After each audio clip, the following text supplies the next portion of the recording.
should be live.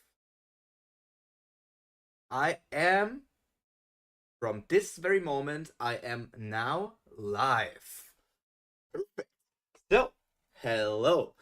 Don't ignore the first few live streams I have on this channel. This is technically the first ever live stream on Pyro Primer. Today, this is very dramatic music for the start already. This is Fire Emblem music. I just think Fire Emblem music is perfect for these kind of things. Let me just adjust that. If anyone's here to tell me if the music is okay, that would be amazing. I just hope everything works out fine. Today, we are going to read the newest One Piece side story. Because I love One Piece and I have been creating One Piece content for over a year now. Was it already 2 years? I don't know if it's 2 years, but it's been a while, and I just wanted to take a look at more One Piece content. I've read all of the cover stories, I read all of One Piece. I have not watched all of the anime because I didn't have the time for that, but I know I've also watched most of the movies, so I am very much up to date with everything there is to One Piece. I have also not played, what's the newest game called? Odyssey? I still need to play Odyssey, but that could also be a stream project maybe in the future. Today, we're going to take a look at a One Piece fan story. And this fan story is called, let me check the name, Welcome to the Charlotte Family. We talked about this in a previous video of mine on my channel, where we picked the different story that we wanted to read for now.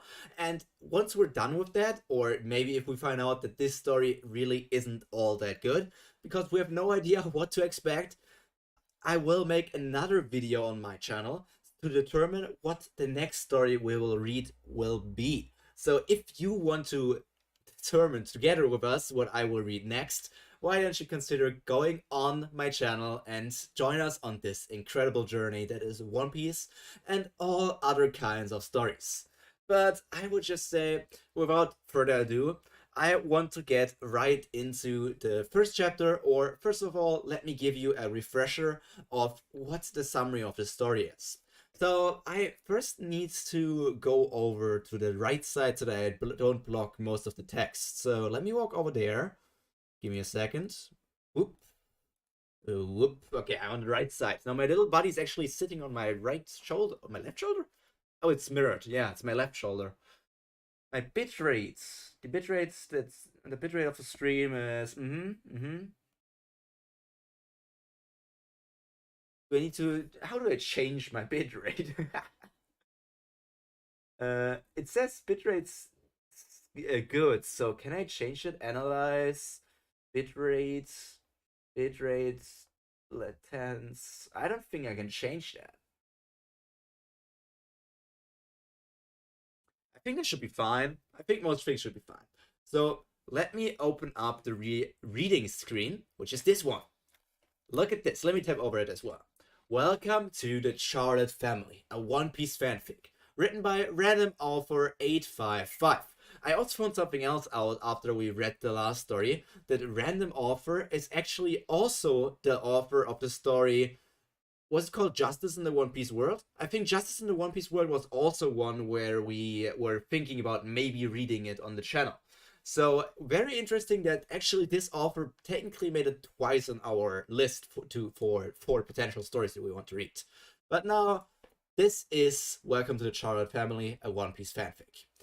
Sadly, it's on hiatus currently, but we still have enough to read until we actually catch up to that story, so no worries about that. The summary says, I just wanted a nice and exciting afterlife, and I almost got what I wanted, with God granting me all my wishes and sending me to my dream world with some abilities to guarantee a solid life. But why did I forget to mention where I want to be born? Opening my eyes for the first time, I saw my twin sister Charlotte Pudding and my mother Charlotte Linden, better known as Big Mom, one of the Yonko. Big Mom, welcome to the Charlotte family. Fuck my life. This is a relatively well-balanced, overpowered protagonist with a female main character, making her way through the One Piece world as a daughter of an emperor of the sea, growing out of her heritage and into a wonderful girl of her own. Into a wonderful girl of her own right, beyond the shadows that her mother's cast on her. watches Charlotte Syrup sails the sea and causes trouble, the 36th daughter and 77th child of Big Mom. First of all, I want to check if Charlotte Syrup is actually a character we know from something else. I know it's an original character, but I feel like there's actually a Charlotte Syrup.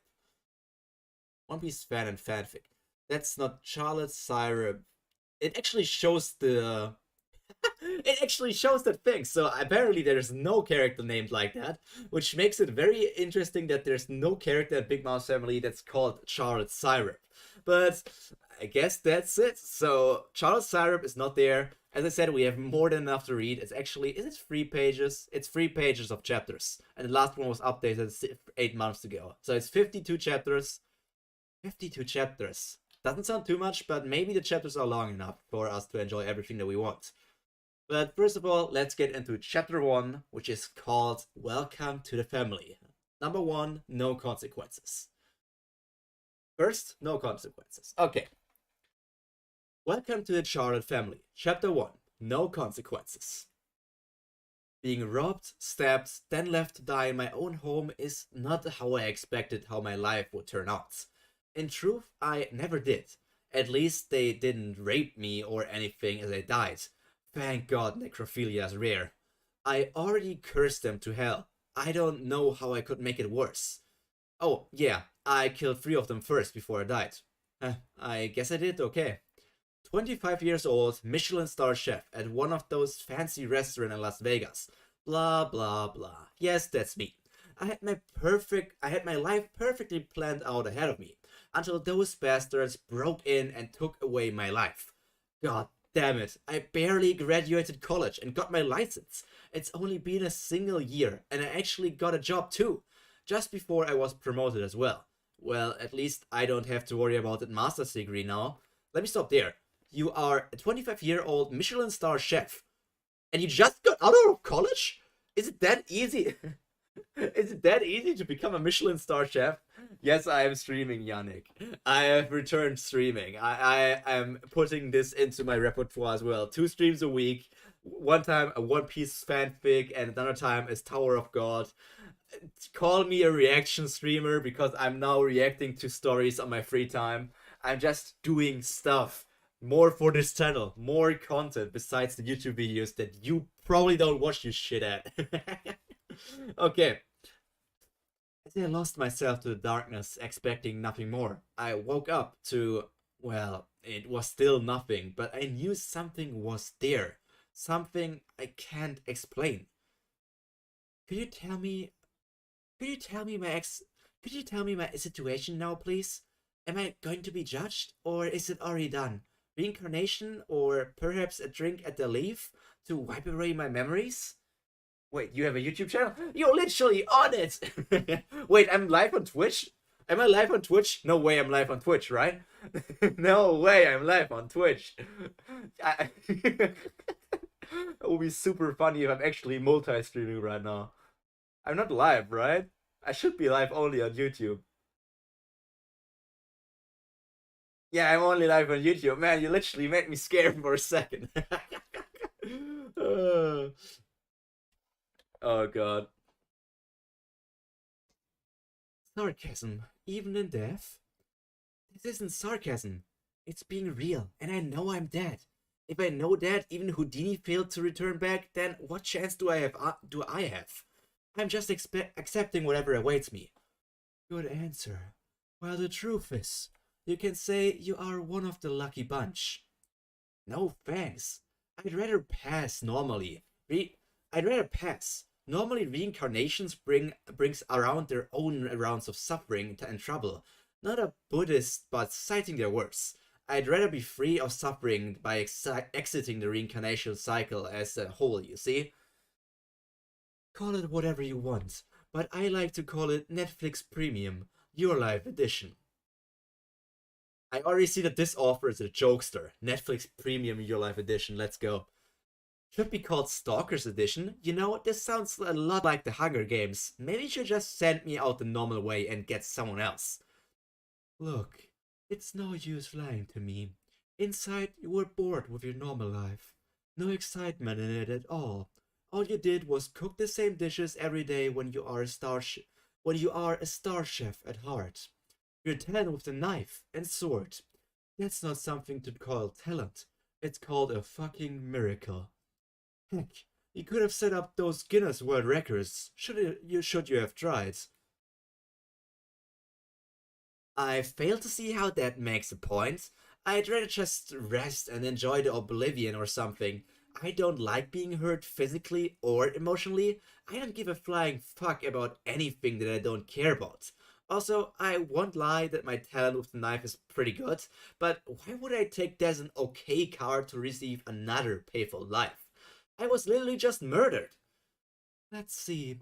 From what I know, there's not much holding you back in this world, though. Well, from your memories, you hated your parents. My condolences for your shitty luck for an abusive and alcoholic parent. Okay, I feel like this is already. I don't care if it's like that in some stories, but I feel like excessive swearing right in the from the get go sometimes is a bit of a turnoff. It's not like really that bad, but it could. All these swears add nothing to the story. It's just like even if the character is swearing, I get that. But if this god figure is swearing, it feels somewhat weird. But let's continue. Okay, where were we? Uh, Whatever this guy was, he was starting to get on my nerves. Why couldn't he just wipe me from existence and be done with it? Obliteration sounded pretty good right now. I wouldn't exist, but that also meant no more suffering. Ever. Obliteration isn't as good as you think it is. You might think that now, but that soul of yours has gone through thousands of lives. You simply can't recall it. Erasing it from existence is a punishment only for the worst of the worst. Of course, there's also eternal torture, but going there, that takes some serious talent in a bad way. Okay, whatever. Let's get on with what you want to talk about now. It's about, entertainment? I'm guessing I'm the toy. Yes, compensation? I can just force you to do it, you know? If you were really like that, you wouldn't have brought me to meet you in the first place. A truly sadistic god would have dropped me off with no explanation. Also, should you do that, I swear that my first conscious action would be committing suicide. So, what do I get? You do whatever you want. Cheats of all kinds. Any words. Whatever. I just see how it turns out. Great, I want to be you. You can just watch me be you. I know, but no. I refuse. Now try something that is more like the typical isekai. Ugh. These super powerful dimensional beings never giving others their own level of power. I mean, I understand being that if I ever have the opportunity, I would do the exact same thing. Still, it was worth a try. I would complain about your statement, but I'll give you a good reason. Now listen to me. It's not that I don't want to make a being as powerful as I am, but it's rather that I quite literally cannot. Omnipotence is something predetermined, and there will only ever be seven. Also, you're very different from the last two I've seen. These twins. Yeah, they're still doing well. So I'm not the only member of your toy collection? Other than you, it's only been them for the last eternity. They finally awakened. Where even I can always spy on them like I've used to. Honestly, they feel like my daughters in a way, since I've been with them for so long. Got to say, I'm proud of them. Don't know how they managed to do it so quickly, keeping an eye of an omnipotent being off of them. So they managed to become these higher plane beings or whatever? Yes. Why, you want to try that too? Let me just say this first though. For you, it's impossible. Honestly, no. Immortality sounds more like a curse to me than not. Resting forever sounds like a good way to go. Until then, doing whatever the heck I like, until then, doing whatever the heck I like sounds fine. By the way, if I die again, what'll happen to me? What do you want to happen? Nothing. Just erase me completely. No consequences, no adjustment, just end it. Actually, scratch that. I might want to come back here for a final farewell. Who knows how different I'll be in whatever amount of time I'll die. Good choice. The twins were also kind of like that. They used to have these frequent existential crisis moments. Kind of funny, really. If you take out the consideration that they're more than 100,000 years old now. Huh. Phew, that was a pretty long time ago then. Let's get back to the topic of me staying entertained. Now, give me the name of the world you want to go to. One Piece. What is with all this One Piece? The other girls said that too. Is it really that fun and all? All I see are pirates fighting to get a treasure and marines trying to kill them all. Stay psych right now. One Piece is a masterpiece that will last throughout the ages. Jeez, alright. Well, I guess you're going to be very different from them. So I probably won't be watching the same show on rerun. Fine then. Tell me how they did it so I can make sure not to follow in their footsteps. Let's just say they had a very strong view of justice. Ew! In that world? Where's the fun in that? If you live in a world like that, you should do whatever you wish to do. Kill who you want to do. Embrace the freedom you get to have in that world. Just go for whatever. Wanted to say the same thing a couple of times, until they convinced Akainu on their view. Holy shit, now that's talent. I know, but you're going to be different, right? Well, I'm going to assume I'll be going to a different world than they are, right? Yes, it'll be a parallel One Piece world. Only canon since most of the other films were pretty shit in my opinion. I glare at him. Fine, I'll admit that Stampede and Strong World wasn't all that bad. I glared at him some more. What? Whatever. Any cheats? What do you want? I'm basically going into that world that kills for breakfast, and people that can literally destroy the world. What do you think? I don't want to go in there with the mind of a 25-year-old girl. That's basically calm mind. Sure, I guess. Basically, it'll allow you to keep your calm and think straight. Added benefits are you are quite impossible to attack with any mental attacks of the kinds. Basically, there's an impenetrable barrier around your mind. Excuse me. I don't want a physical body that will hold me back as well. So, could you give me a body with unlimited potential so I can continue to grow always? That also means regeneration, by the way. I'd like to keep all of my body parts and my senses. Want some Conqueror's hockey with that as well? You make it sound as if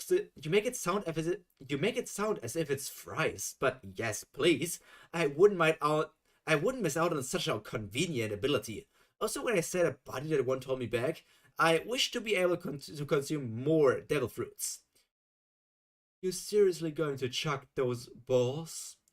No, but if I ever eat one, then I am in danger. It's kind of like a poison.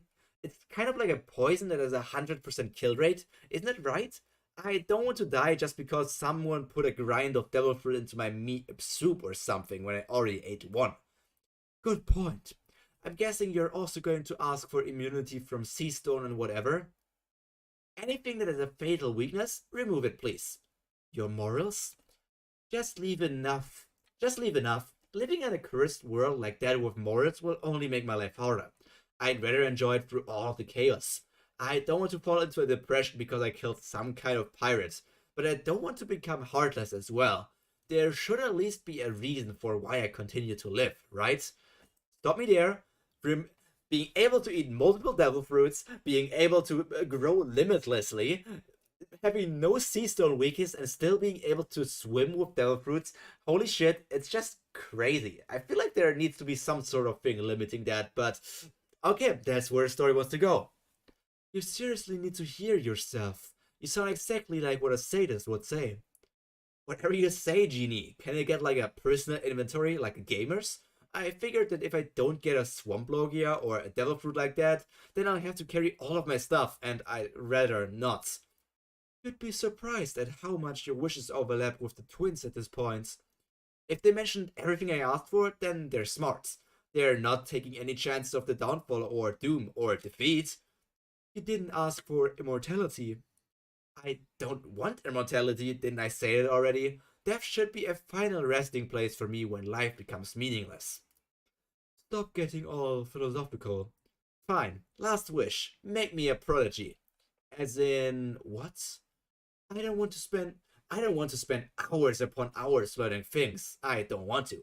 Just turn me into a genius never seen before so I can breeze through all of these things. Very well. The things you ask for, they do defy the reality of the world you're about to go in. I also give you a unique skill so you go faster. It's called Mimic. Anything you've seen, you can learn it instantly and copy it should it be possible for your body. A unique skill? What do you mean should it be possible? Let's say a bird flies and you use Mimic on it. You would instantly understand how the bird flies, but your lack of wings would make you unable to copy it. Sure, sounds about right. Anything else? No, just please make sure I'm not born into a slave of the Celestial Dragons or something like that. Life would really suck if that happened. I'll make sure. Just a word of warning though. Right now, you have a lot of bloodlust and anger that will guide you for some time. But there will be a moment when all of the anger you have built up collapses. You'll yearn for peace when the day comes. Not a problem. I just have fun until that day comes then. Oh, normally people challenge me when I say something like that. You're quite an interesting one, little girl. I'm not dumb enough to not realize that this giant ball of light in front of me is capable of doing. If you're doing something like this for fun, then you really are something akin to a god or something. I'll take a wise word from someone who has probably seen others like me before. Wise choice. Once again, I guess this is a farewell. I guess this is farewell until we meet again. Just a word of warning. Just a word of warning, though. You do know you are emotionally insecure. You'll have varying degrees of emotions for each person, like in an unstable way. Also, you'll have to earn that freedom yourself. I didn't get a chance to say goodbye or ask what the fuck he meant with that last line, especially as I was pulled back to the darkness. Usually I embrace sleep, but this time something was different. Even when I was curled up into a fatal position, eyes closed, shut, and something in front of me, this was uncomfortable. I had a lot of space, so it was not dead, but rather it looked as if someone was peering into my soul and looking as if I was some kind of a product. Next thing I know, I was pulled in a direction for the first time in its life. I saw light. I had a lot of space, so it was not dead, but I remembered being held. I remember being held by someone's. I remember being held by someone's arms as I heard screaming in the background. Not the screams of a mother who was crying out in pain, but more of a father who was being eaten alive by my own mother. I opened my eyes to see, well, spots of colors. My eyes couldn't see clearly yet, but I would recognize those teeth anywhere. Ma. Twin daughters, is it? If you were born first, you will be Charlotte Pudding. Twin daughters, is it? You were born first, so you will be Charlotte Pudding. Then she turned to me, where she saw my half-open eyes and smiled. It was a creepy smile that sent down a shiver down my baby's spine. And you will be Charlotte Syrup. Welcome to the Charlotte family. Oh my god, title drop, title drop, title drop! That was me, Charlotte Syrup, daughter of Charlotte Linlin, of the Yonko pirate crew Big Mom. The Big Mom Pirates, the 36th daughter and 77th child of the family. Fuck my life. Pretty decent first chapter. Not much to complain about. I would say it's good to go around. I had my caveats of it going in the direction that it said, oh, you get all of these different abilities, but It already said that the character is quite OP in the summary, so I knew what to expect when I started reading the story. I just don't know what they meant with well balanced and OP, because that kind of contradicts each other's. Like, these two words, well balanced and overpowered, they don't fit together in any imaginable way. So I don't know why they are actually even in the description together. Just get rid of one of them. But for now, I don't have much else to say. I'm interested to see if we will instantly have a time skip to at least make Cyrip like 16 or 18 years old, maybe 20 years old. But let's just go to chapter 2 and see how the things continue. It appears that you've backtracked. Do you want to move your reading progress to this chapter? I have not backtracked. This is the first time I've been in chapter 2. This is a lie. Chapter 2. Born as the daughter of a Yonko can vary depending on who. In my case, it didn't work out so well. Of course, I prefer it to be being born under Blackbeard or Kaido, but Big Mom has almost killed, sold, betrayed her own children countless times. Okay, that's true. I feel like being born under Big Mom is the worst situation of a Yonko. If you look at every other Yonko days, I feel like if I had to make a tier list, it would be at the. Let's remember, how many Yonkos are there? There are currently 7 Yonko, and let's rank them from bottom to top. Worst would be Big Mom. Second would be Blackbeard. Okay. Second to worst would be Blackbeard. Third to worst would be Kaido. Fourth to worst would be probably Shanks. But Shanks would just let you stay on some sort of island and leave you alone for your entire time, similar to how he did with Uta. Then in third position, I will put in Luffy, because I feel like Luffy wouldn't really take care of you. Luffy would be in a similar situation like Shanks, but he wouldn't really let me. No, actually, I'm going to put Luffy one higher.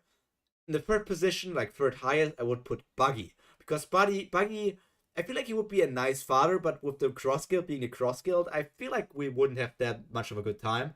But it is second being Luffy. I feel like Luffy wouldn't take that much care with me, but he would at least play with me and train me or something. But all the other Straw Hats, especially people like Jinbei and Robin and Nami especially, because she really cares about children, I feel like that's why the Straw Hat Pirates or the Straw Hat Yonko crew would be the second best. But I feel like the best would be let's say it would be Whitebeard. Whitebeard is already called a father. He wants to make a family, so him having as an actual father would be something very cool. I wonder if there's actually a fanfiction of somebody being the child of Whitebeard. Maybe it's actually Weevil. I would like to see if Weevil is actually the son of Whitebeard or if he's not the son of Whitebeard. But let's continue. She thought of her own children like tools. Nothing more, nothing less. Some of her tools were simply better and talented than others, like the sweet commanders, while others, like Lola, were only worth marrying off for a political marriage. Of course, being the biological mother still meant something to all of the children of Big Mom. After all, it's hard to disregard the very blood flowing through your veins. Yet, just as all the children had varying degrees of respect for Big Mom, they also feared her wrath. Her wrath and power was what kept the family together under any circumstances. Then comes me, an exception. From the moment I saw Big Mom, I smiled in my toddler form. Of course, her form was intimidating, but I had 2 layers of protection, which kept me from cowering in fear. First was my calm mind ability, which I had received from this god. The ability to keep my calm no matter what. And if fear was something that hindered my decision, I could simply choose not to feel it.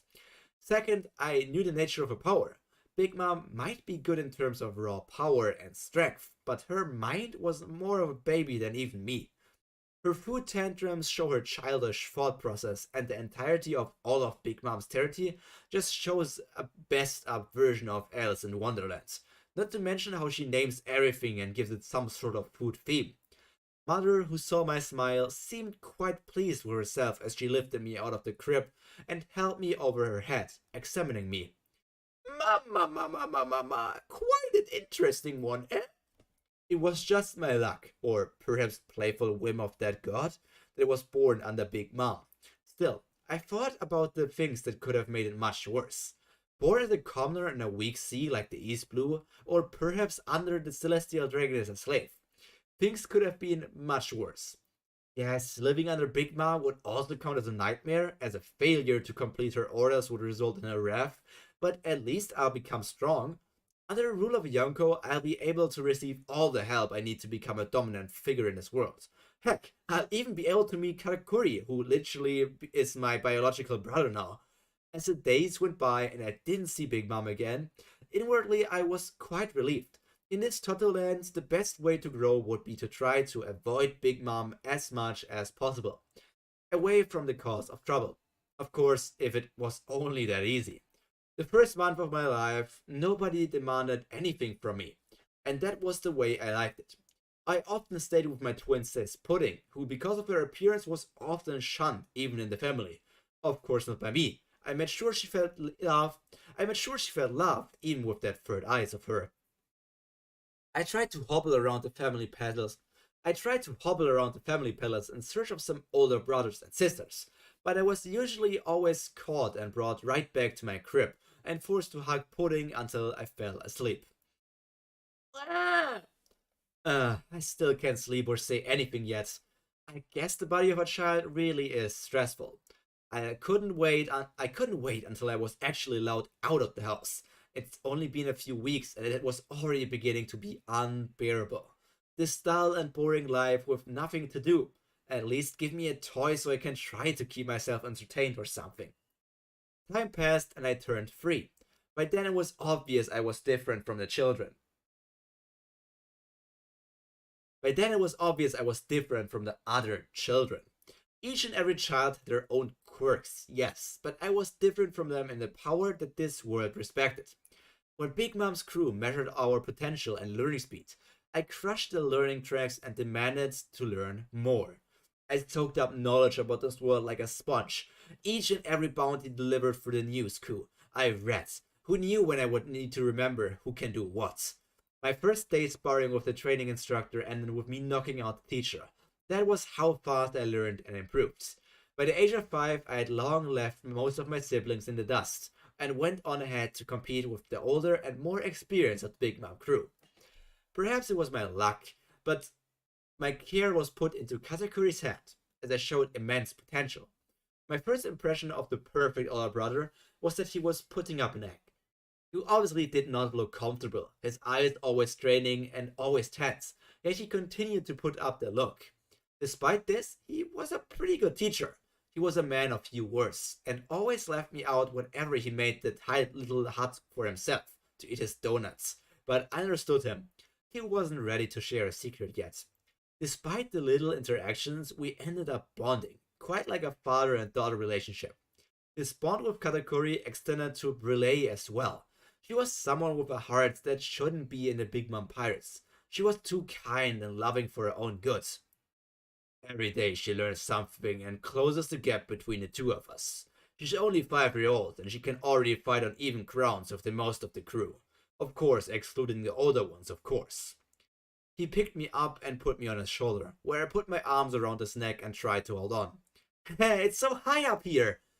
Perhaps it was from my years of living as a child, but it looked like my mental age was like that of a child as well. Despite this, I knew exactly what I must never do. I always tried to keep to myself, expect to a few select people, like Katakuri. The bloodline of the New World mixed together with a Yonko was not something to look down on. As a result, I awakened my first observation haki at the tender age of 7, much to Katakuri's surprise, though the training got so much worse as a result to that. The training sessions were painful. It mostly involved me trying to not get hit by Big Bro, but ever since I awakened observation, he upped the game and began using Future Sight on me. Of course, I didn't complain, as the more I was exposed to what he was doing, the faster I can awaken and did it as well. Martial arts on martial arts. I searched around all of the big islands on Big Mom, looking for teachers to teach me how to fight. various forms of punching, kicking, swordsmanship, and more. This was also the one and only time I ever went to ask Mama for something. Mama, may I torture a cap? What the fuck? What the fuck? Mama, may I torture the captured Marine Vice Admiral? Ma, my little siren wants to torture a Marine. No, Mama, I do not want to torture him, but rather I must learn from him. And what might that mean? Despite my calm mind, the white teeth and the dripping saliva along with her eyes, which seemed to pierce my soul, were quite scary. Anyone other than me or an experienced veteran would have probably fainted. I have heard the higher ups in the Marines use a martial art called the Six Styles, which allow for a variety of things. I wish to get information out of him on how each of these called Six Styles work. You don't need Tim to teach you. Mama, I have learned many arts on my own without a teacher. I have always... I have found that learning the foundations and improving on my own is better for my own growth. Mama, expected of my favorite daughter, do as you wish. After a couple of months, that was the first time I had ever killed someone.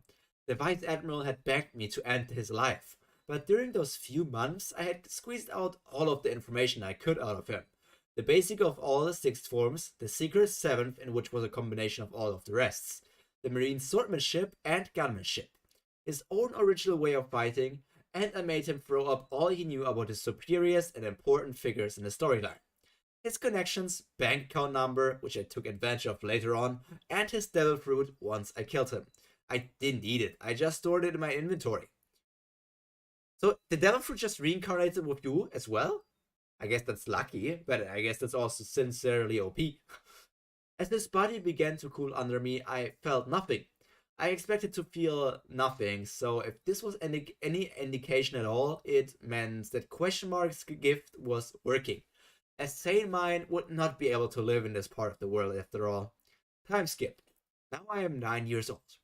It's a strange feeling watching a city burn, but it wasn't a new sight for me as I followed Brother Katakuri on many of his trips to gather the ingredients for Mama's tea parties. But this was the first time I did one alone. Brother Cracker lent me about a dozen of his cracker soldiers to make with me, though it was mostly for carrying the purple apples back home. The process was quite simple. They knew we were coming after all they had failed to meet their quota of sending sweets to Big Mom, and so I was here to clean up everything they had left.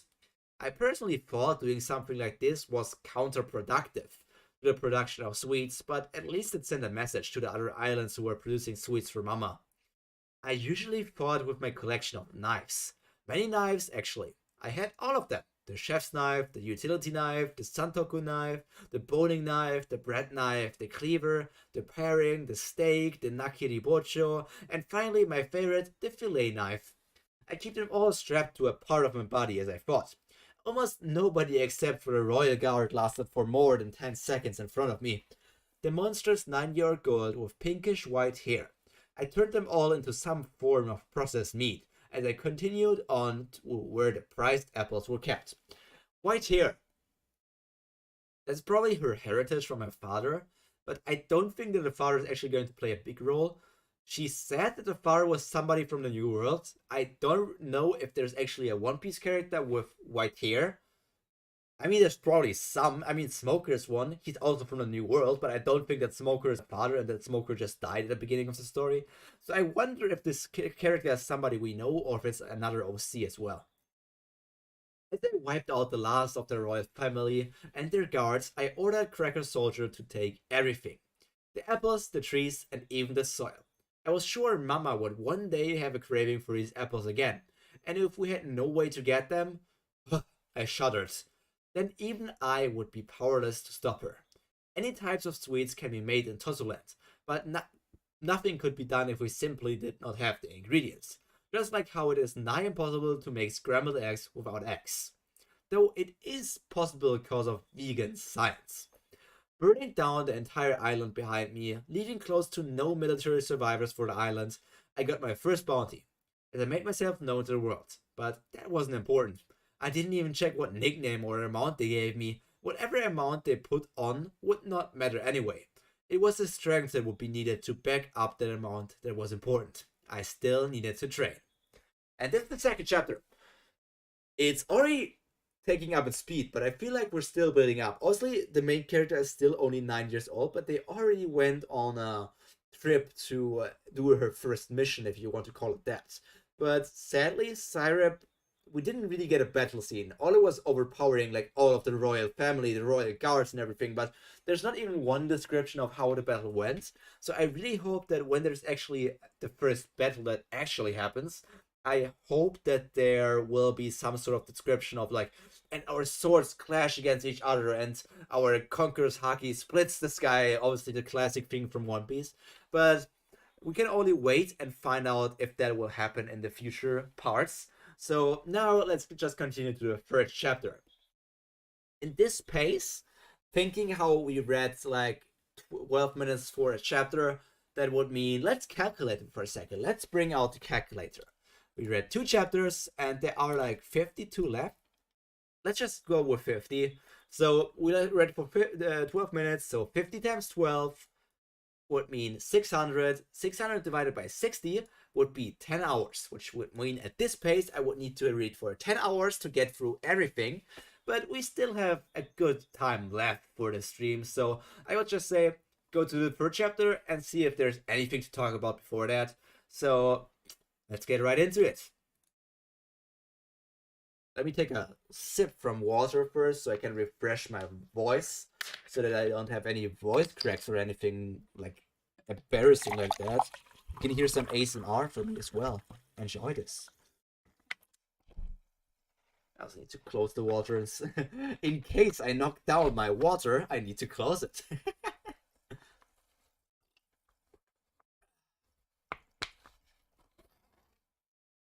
Okay. 2 years old. 2 years old? I thought he was 9 years already. If anything, Big Mom spared no expense in the early childhood department, which was a good thing. The whole cake chateau was filled with everything a preschool and baby center would need. I, of course, was nearly always stuck with my twin sister Pudding, who had come to develop a sort of dependence on me. Even this early, there were nurses and people who looked at her third eye in disgust. Even as a baby, she felt that, and she turned to her only sense of safety, me. Of course, the other siblings were pretty nice as well, not Brother Perospero though, but I was the one that was always there for her. Third person POV. The first child of Big Mom Peros was greatly devoted to his mother, while the strongest of the child children, Katakuri, was overly loyal. Just like how these two were known for their qualities, it was undeniable that Syrup, one of the youngest daughters of Big Mom, was the one with the most trusted. I think that's a bit difficult. One of the youngest daughters of Big Mom was the one with the most trust among the siblings and mother.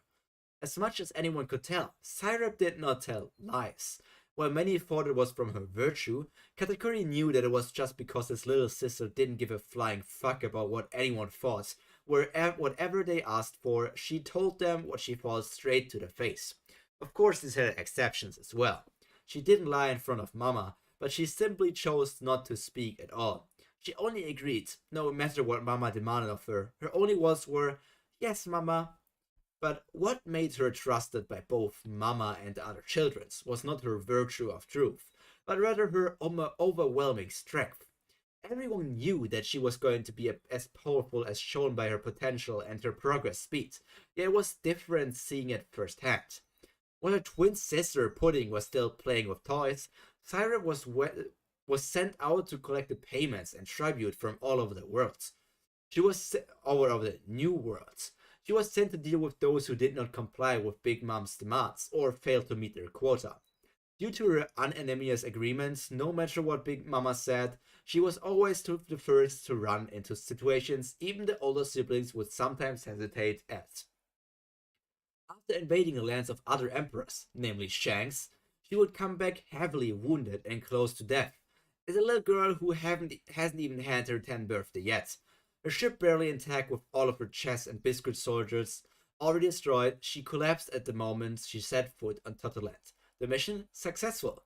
Despite this, the moment she was awake, she was already halfway to reporting to Mama, covering head to toe in bandages. One less risky mission, her first stop before anything would still be the chateau to report success. Okay, intermediate stop. If she, I don't remember, like, this is unclear to me at this point if Syrup still has the memories of her past life. So, or even why, like, invading Shan's territory is fine to begin with, but why would she attack? If she doesn't say that she's Big Mom's daughter, she could maybe just vibe with Shanks. Maybe she could just leave Big Mom's island and join Shanks' thing, because she already said multiple times that she doesn't like Big Mom. And then switching over to Shanks' side would make a lot of sense. And I feel like Shanks wouldn't be against having her as like a person working on the ship and being a student or something. But Offer's decision, I can't judge that. Success, success, success. Never a single moment of hesitation of accepting Mama's orders, taking her life and reporting back. Because of her devotion, which seemed to match Paros, because of her unwavering loyalty, which mirrored Katakuri's, Sarat was the one and only daughter Big Mom truly trusted, her one tool which would never fail her. I think you're forgetting Charlotte's movie. Even though she never did something, she should be very trusted as the second commander of Big Mom. Well, this was what everyone thought of her. Not many really knew that Syrup just didn't care. She went on these missions to grow stronger, so that one day she could escape the shadow of Big Mom and enjoy a life of her own. Point of vision, Syrup. People around me said that I don't really have a life. Of course that wasn't from Big Brother or Relay, but rather from my other siblings who were deathly jealous of me. Even Brother Snack, who began to fear that I would one day take his position as a sweet commander. The truth was, I already knew I would. It was the only natural way up the ladder in Big Mom's army. Snack was undoubtedly the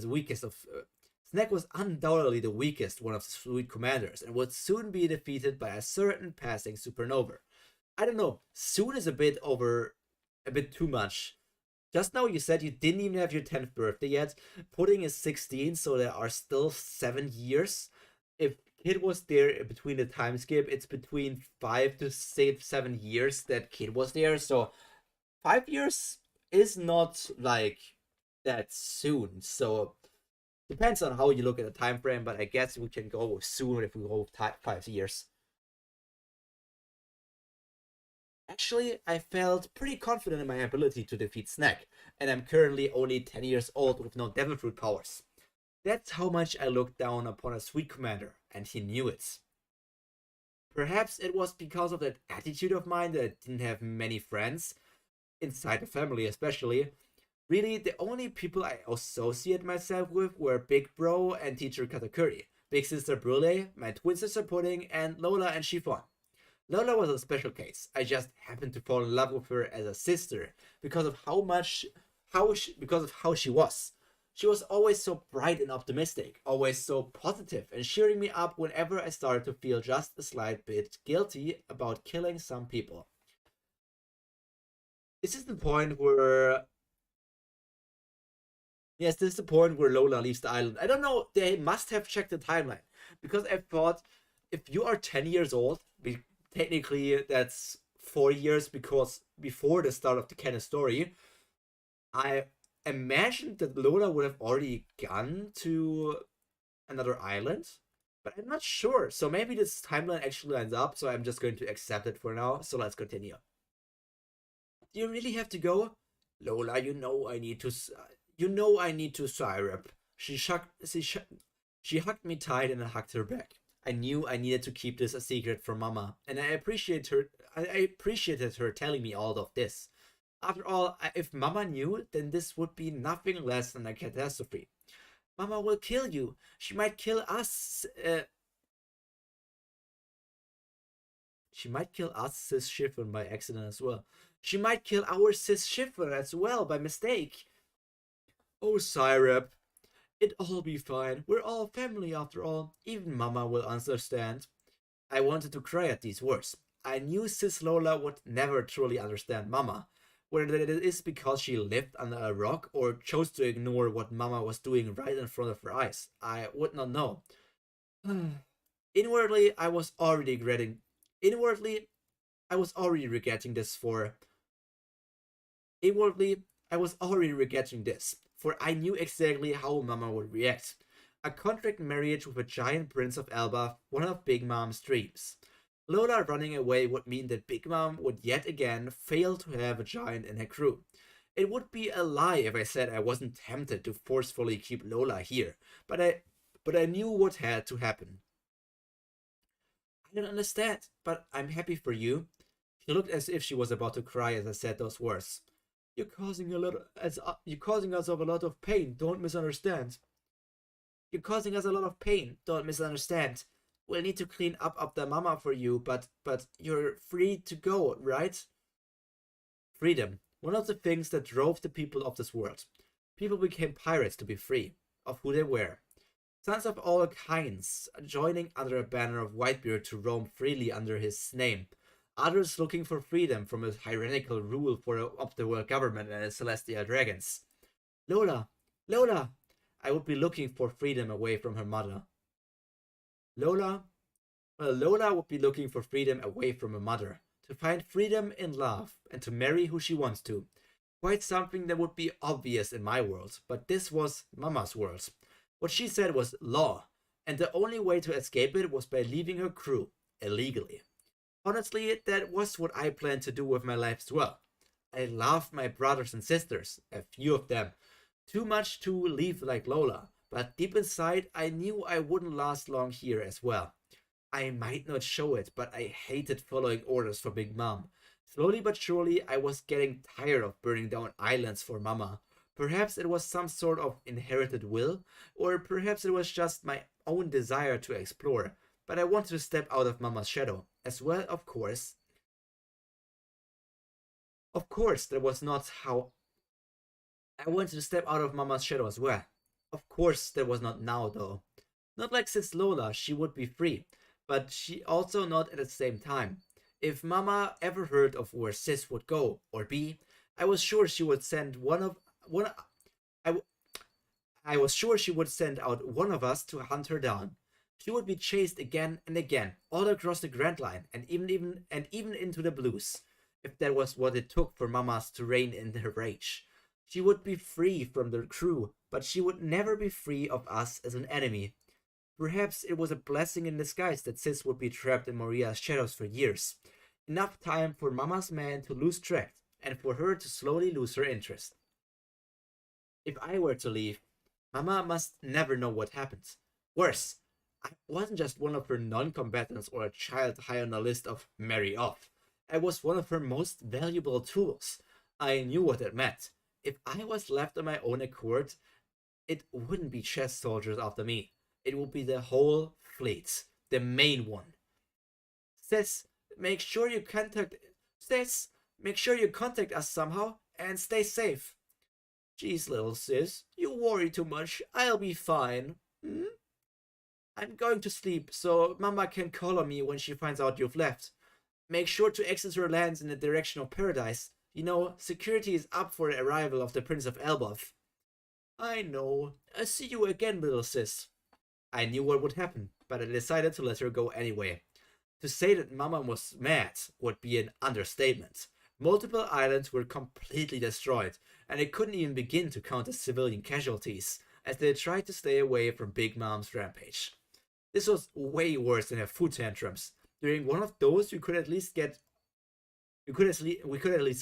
or cook the food she wants and feed it to her. Such a tantrum was one in which we had a solution to end. But this, give me Lola! There was no solution. Big Mom was always slow with her children's whereabouts, especially regarding the ones who had no talent in combat, like Lola, for example. If my expectations were correct, she would have already made it to Fishman Island and beyond Mama's control. For the first time in my life, we had to wait out Mama's tantrums and try to keep the damage to a minimum. I say minimum, but the damage was astronomical. If the Marines invaded us now, then there was actually a solid chance they might succeed in taking over Tatolands. There was not a Sweet Commander who was not hurt in some way. Only I was fine. I'm not a Sweet Commander just yet. As I simply gave Mama the cold shoulder and stayed off the island where she was, and moved to the next before she came. I knew that she wouldn't remember anything in her rage, and this wouldn't impact my image at all, so I didn't mind. It wasn't like I could stop Mama or anything anyways. Nobody stops Mama when she's in her rage mode. Only she could stop herself. Later on, when Mama regained her mind, Lola was labeled as a traitor to the crew, and was ordered to be captured on sight. That little bitch! Who does she think? Who does she think fed her and raised her? The best and most carefully planned political marriage in history, and she just runs away. Run away, sis. Run away and find your true love. Don't come back, because if you do, Mother will force me to kill you. And here we are at the third chapter. One of the more darker chapters. Things will get livelier as she learns more about the nature of her family and pretty much the baby-like mind of Charlotte Linen. Doesn't she already know that? In the first chapter you said you knew all of that. Plot hole or not, it's still enjoyable to read right now. I like that it feels like some sort of extension on what we heard from the One Piece canon story, because we have the story of Lola going to Fulla Bark, and here we actually saw the moment where Lola left. The interaction with Syrup, and then that she went outside and Big Mom had a tantrum, which very much makes sense. I'm not sure if that was actually stated in the canon story, but it would make sense if she had a tantrum that actually, instead of asking food, asked for Lola. I think that was a very nice touch, and it portrayed Big Mom's ferocity and like the horror that she brings to Totoland in a nice way. There could have been a few more details, but it's just the way the person writes, and obviously people who upload their stories here are still learning and are just not experienced authors, or just want to write stories in their way and don't care too much about the way it actually looks like an actual book. I mean, this one also is like, instead of saying something like Linlin started talking in a menacing voice, it just says Linlin, and then what's the name of these points? They're not double points. That's the wrong word. Let me search that. The colons. They're just colons. It's not like the normal speech way, so that's something. But I just guess we're going to go to the fourth chapter and see how far we will get today, because we still have I still have a few more chapters to read before I feel like we're on a good stopping point. I at least want to be in a time where she's like, I don't know how many time skips we will still have, but currently Syrup is currently 10 years old. So I kind of want to see at least 16, because I feel like she can't be older than 16. If we start pre-time skip, maybe the start of the story is actually when she's 14 years old, because that's how she would be in the pre-time skip era. So let's see when we enter the time where she's 14, or if we go more in the post-time skip era where she's 16, and we might see the Straw Hats as well. Next chapter. 4. Point of view. Charlotte Pudding. I'd be lying if I said I wasn't jealous of my twin sister Syrup. She had everything I wanted to be. She was strong. She was way stronger than any of us. Possibly except Brother Katakuri and maybe the other Sweet Commanders. But she was strong. She was strong enough for Mother to send her out on missions even the commanders would think twice about. Yet she dived in without a second thought and always returned home victorious. She was smart, a true intellectual. She learned, she remembered, and she knew how to plan. A genius in both numbers and art. She outstripped us all. She outstripped all of us at the age of 5 and moved on to adult courses, just so she would actually learn something, and even then she shined. Finally, she was beautiful. Some might argue that my looks aren't too bad, but that I always had to ruin it. While my twin sister was the one killing and slaughtering, I was always the monster of the two of us because of our looks. When I sat there and grew hair to cover my eyes, Syrup was truly beautiful. She was petite and lithe, and had an incredible cute face as well. two large sparkly eyes that were often dull and tired. She slept more than what anyone would expect her to actually. She pulled her long pinkish white hair back into a ponytail. Above her head, she pulled her long pinkish white hair back into a ponytail above her head before it fell down onto her mid-back.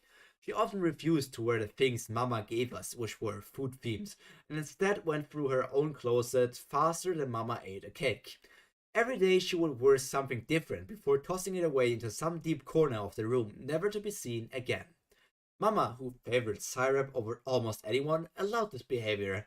In fact, she encouraged it, since as long as Syrup was happy, she was the perfect daughter, the perfect genius, smart little sister of the Charlotte family. When Syrup isn't with us, the daughters of Big Mom often gather and talk about Syrup. While most of them are filled with envy and jealousy, we had to give it to her for the effort she had put into the nurture and talents. Nobody wants to get Mama. Nobody wants to go get Mama's chocolates. Nobody would want to be the spearhead in attacking another emperor's territory. Yet Syrup never complained and went for it. Never complaining. Okay, maybe she did complain, but that was because it often cut into her nap schedule. But nothing more.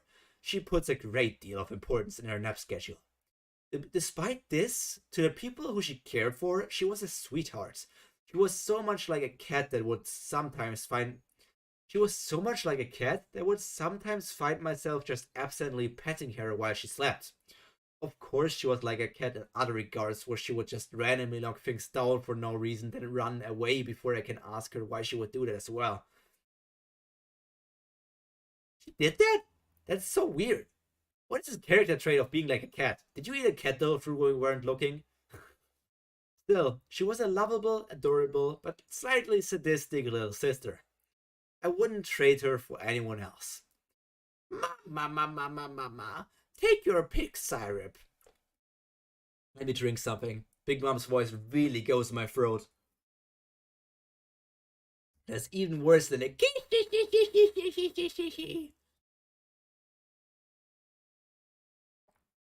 In front of Syrup and I, there were two devil fruits. The cursed fruit of the sea, which gave you an ability but took away the ability to swim. Of course, Mama would want Syrup to go first. Mama wanted to get Syrup to become even stronger than she already was.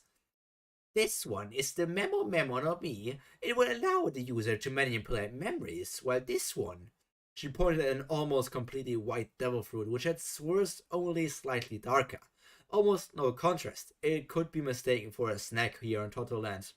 The Choco no Mi, a devil fruit that allows one's body to be covered in chocolates. In truth, it was depressing. I knew I would be getting the Memo no Mi. She was the frontliner, so she would get the Choco one, obviously. But what did make me sad was that Mama so obviously showed a preference over me. Of course, I understood where it came from, though. Mama, I would like to refuse the fruits. Eh? Are you sure? Yes, Mama. While I can see the potential of both fruits, I am Charlotte Syrup.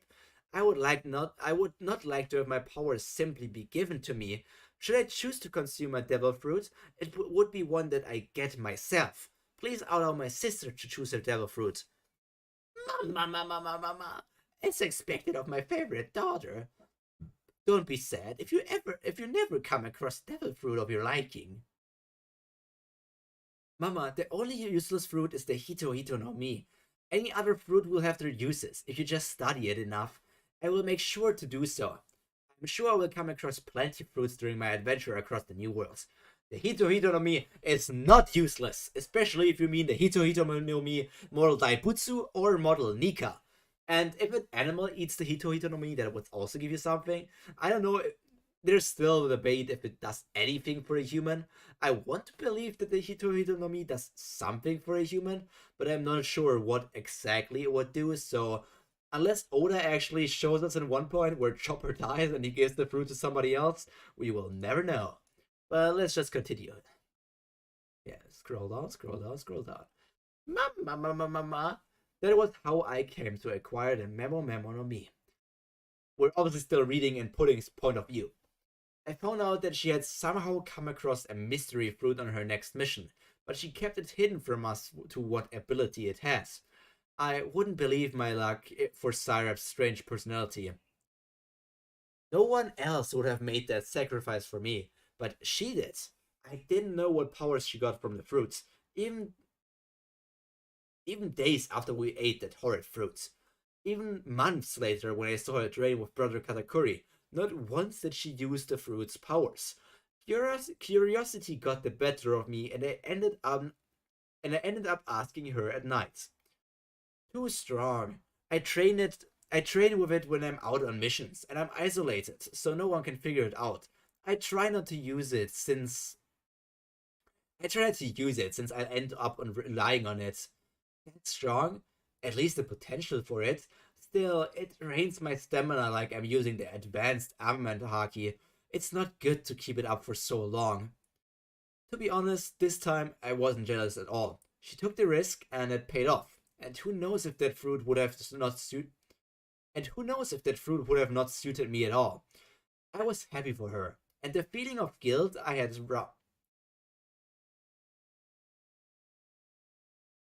don't know. Sometimes these things just don't make sense reading, and the feeling of guilt inside of me dissipated after finding out that she was satisfied with the powers she got. Point of view Katakuri. She was a strange little thing. A genius little sister who shook the entirety of Totoland at an age where others shouldn't even be able to walk. Her talents and ability only grew as she aged, one by one. She went through the trainers and teachers Mama had put for her like one. She went through the trainers and teachers Mama had put out for her like one goes through shoes, which is to say, at an extraordinary rate. Since I was talking about since I was talking about syrup, she goes through clothing, shoes included, like they're single-use products. The first time I met her was when she was 2. Of course, I've seen her in the baby center before, but that was the first time I was actually able to interact with her. I've never seen her before at all, but she seemed to recognize me, which seemed quite strange. To be honest, she was a cute little thing, small enough to fit snugly in the palm of my hand. I thanked my scarf for hiding my smile, as I knew I had to keep up my image. That goddamn perfect image of me that this place had made me become. Then one day, Mama had assigned her training to me. In other words, she recognized the talent and potential was beyond what anyone else could teach. She would simply learn it all before demanding more. Personally, I didn't think Personally, I didn't think I believed it at all when I first heard about she was breaking the record set by her siblings, until I saw her myself, that was. She was a genius, more so than even myself. Everything I've taught, she mimicked perfectly. She was fast, faster than what I had imagined, faster than what I had imagined a 6-year-old would be possible of. Every week she would learn something new and try and use it against me, oftentimes pushing me to the border of using haki against her. Then it happened. She awakened observation haki on her own. Ever since then, I knew I couldn't go easy on her anymore. Every spar was fought, like I would fight a real enemy. I never once lost, but that was because I constantly pushed myself in the future to look ahead of her own moves. Multiple steps ahead, if you can say. I trained and pushed her beyond any of my siblings. After a training session, she would often have multiple broken bones, bleeding in multiple places, and most of the time she would be unconscious from both the pain and pure exhaustion. Despite this, she never complained. She was focused, even when I could tell she was in pain. When we sparred, I was not her brother, but rather an opponent. Until she was down for good, and I mean unconscious. She wouldn't give up. For this, I was proud of her. But as time went on, I felt that she was catching on. I would see less of her future when she would fight me. Oftentimes her next moves would be clouded in mystery, and sprout in multiple directions as she learned how to move around my future side. She was growing, learning, adapting, like a true monster. Outside of the lessons, however, she was like an entirely different person. She would often just crawl onto my lap, covered in bandages from the wounds, and sleep there. She often demanded me to pet her, which I followed through. It began as a mere amusement, but I found her growing on me as I found respect and brotherly love for my genius little sister. She can be a handful sometimes, and had she can be a handful sometimes, and he had to clean up her mess, but he loved her all the same. What did you do this time, Syrup? I killed him. This was going to be stressful. He was here to deliver the sweets from one of Mama's islands. If words about this gets out, then who knows how they react. Can I at least know the reason? He said he made me his concubine and he grabbed my butt, so I cut off his hand in panic. And he was dead.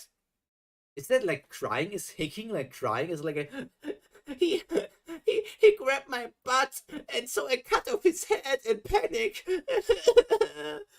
You know what? I think he deserved that. Brother? You said that he was from Dempsey Island, right? From the Sweet Cocos Islands representative? Yes. Am I going to be in trouble, brother? No, you just stay right here. Brother's going on a trip next week, okay? A trip. A trip to Dempsey Island to give them a warning on what happens if they ever send such a representative again. Okay. Smirk. That's my little sis. Just as I turned around, I thought I saw a smirk on my little sister's face. Surely, that must have been a mistake. Guess the fruit. I'm sure you would know if you read my other fic. No, are you reusing the same fruit in both fictions you're writing? That's a bit lazy, okay? That's slightly lazy, but I guess that's fine. If you like the fruit so much, just go for it. I like that Katakuri is acting like an actual big brother and taking care of Syrup. But I feel like Syrup is slightly manipulating him. I don't even know if she's telling the truth here of being like molested by the representative of Dempsey Island. But let's see how the thing turns out. This entire chapter was not like an interesting read because this is the first time we didn't take the perspective of Syrup herself.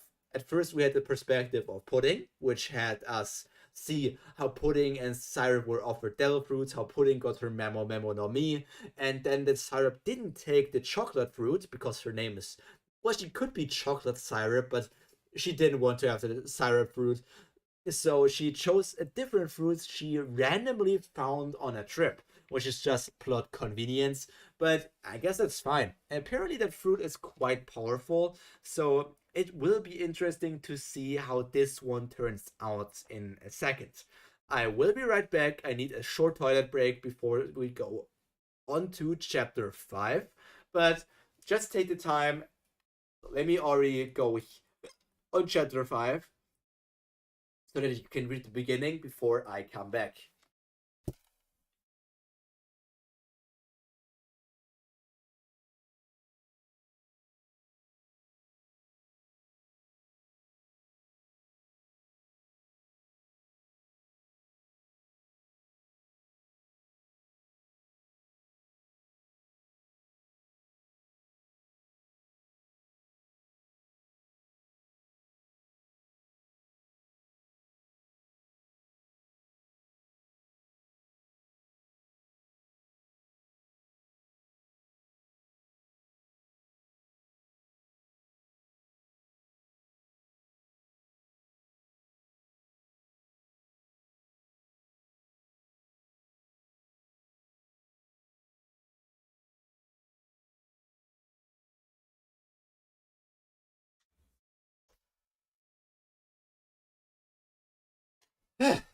Okay.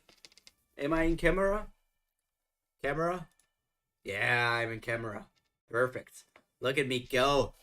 Still working fine, everything. My headset is somewhat wrangled up. I hate it when these cables just literally get all messed up. I need to clear this up some other time. But it seems fine. Love to have some more comments. Hello, please talk with me. Anyone there?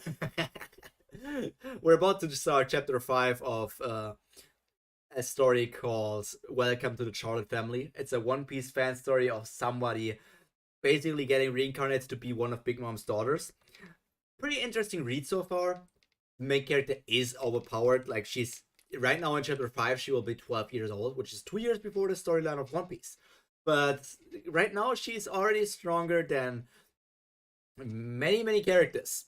She could easily clear everything that Luffy did pre-time skip.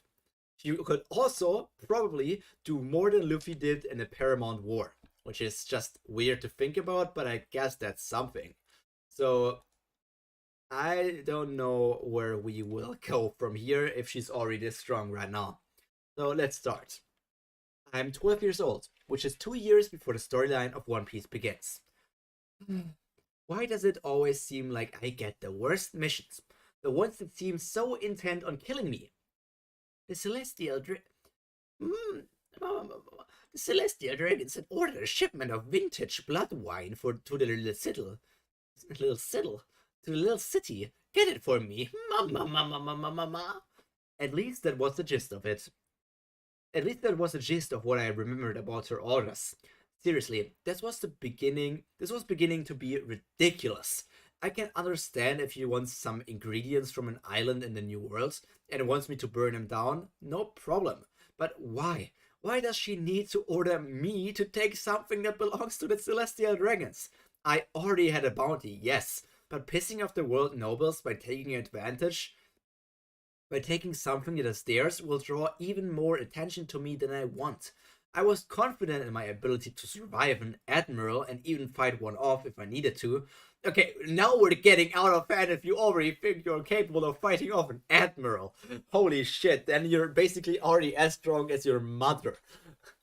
But completing the mission while being chased by one or winning was an entirely different story. But what can I say? Here is a Charlotte family. This was the life I agreed to. The freedom I had traded for power. Yes, Mama. I just hope that this doesn't get any more complicated than it needs to. The following day, I was standing at the port, ready to depart on a small sail ship with Big Mom's flag on it. Honestly, it was more of a raft than a ship, but it did its job. After all, I was the only passenger on it, and all the chest soldiers. After all, I was its only real passenger, and all the chest soldiers on it, and all the chest soldiers I would be taking with me could stack on top of one another. Maps were possibly the most precious thing in this world. Accuracy of it and the range of it depending on the cartographer who made it. As one of the 4 emperors, Big Mom had some of the best map makers in the world under her command, accurately mapping out her territory and beyond in the New World. That was why going to places to fetch Mama's ingredients was never a challenge, most of the time. No log post needed, no need for the constant source of stress which was the crazy New World weather. Instead, I went straight to the calm belt and navigated my way from there to locate where the ship would be and where to intercept it. The answer was quite easy though. Calm belt? So you're just using your rudders? You're like paddling through the calm belt? Okay, you're also already on the level of Rayleigh who's swimming through the calm belt if you're just like paddling through it. So you're already on the same level as the old vice captain of the Roger Pirates. Holy hell.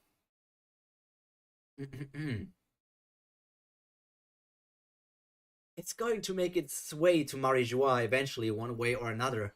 I lit the fuse on the back of the boat as the machine roared to life as it made its way to the red line. I could sense the confusion of the Sea Kings under me as they realized something was above the water, but they couldn't tell what it was. As one of Mama's favorite children, this vessel was given to me. Is it like a... No, is it like a steam engine boat? You said it was a raft. That doesn't make any sense. Sure, it was small, but it was still a solid ship capable of sailing through the New Worlds, not Calm Bell's New Worlds. And I specifically ordered its layered with sea stone as to be invisible to the Sea King. That's technology that... That's the problem with me being an expert in One Piece.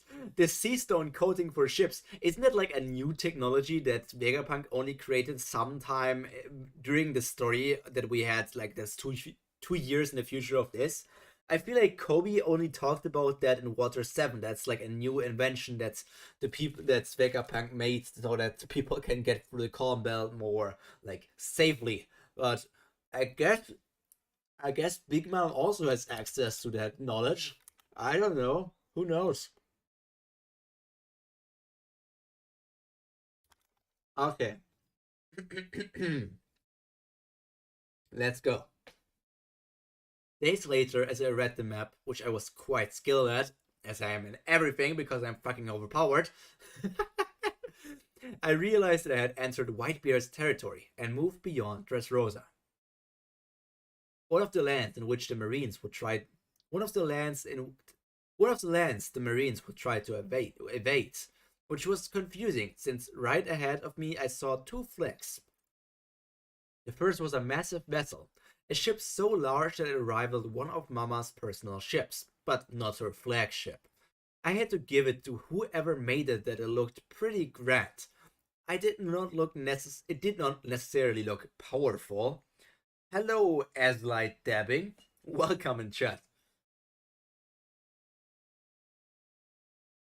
Mm, it did not look necessarily powerful, but it was elegant. The woods, despite sailing, looked as if it was shining, and the oars seemed to be coated in gold. It flew the symbol of the celestial dragons. The flag surely was worth millions of berry on its own. The cannons on the other side of the ship were silver with elaborate patterns carved all over the hull of the ship. It would have looked even better if it was not already in the process of being pirated. Looks like another pirate crew had the same plan as me. Just my luck. Just my luck that it had to be the Don Quixote pirates. Since I didn't sense Doflamingo anywhere nearby, I wasn't particularly worried about my safety. But getting involved with these criminal syndicates was troublesome. Who knew what that crazy bastard would do? Why is it also doesn't make. Oh no, my One Piece brain is hurting. Why is this happening? Please, I need a thorough explanation in the next paragraphs, please. Hi, this is cool. Yeah, I think it's pretty interesting to read Blue Ninja.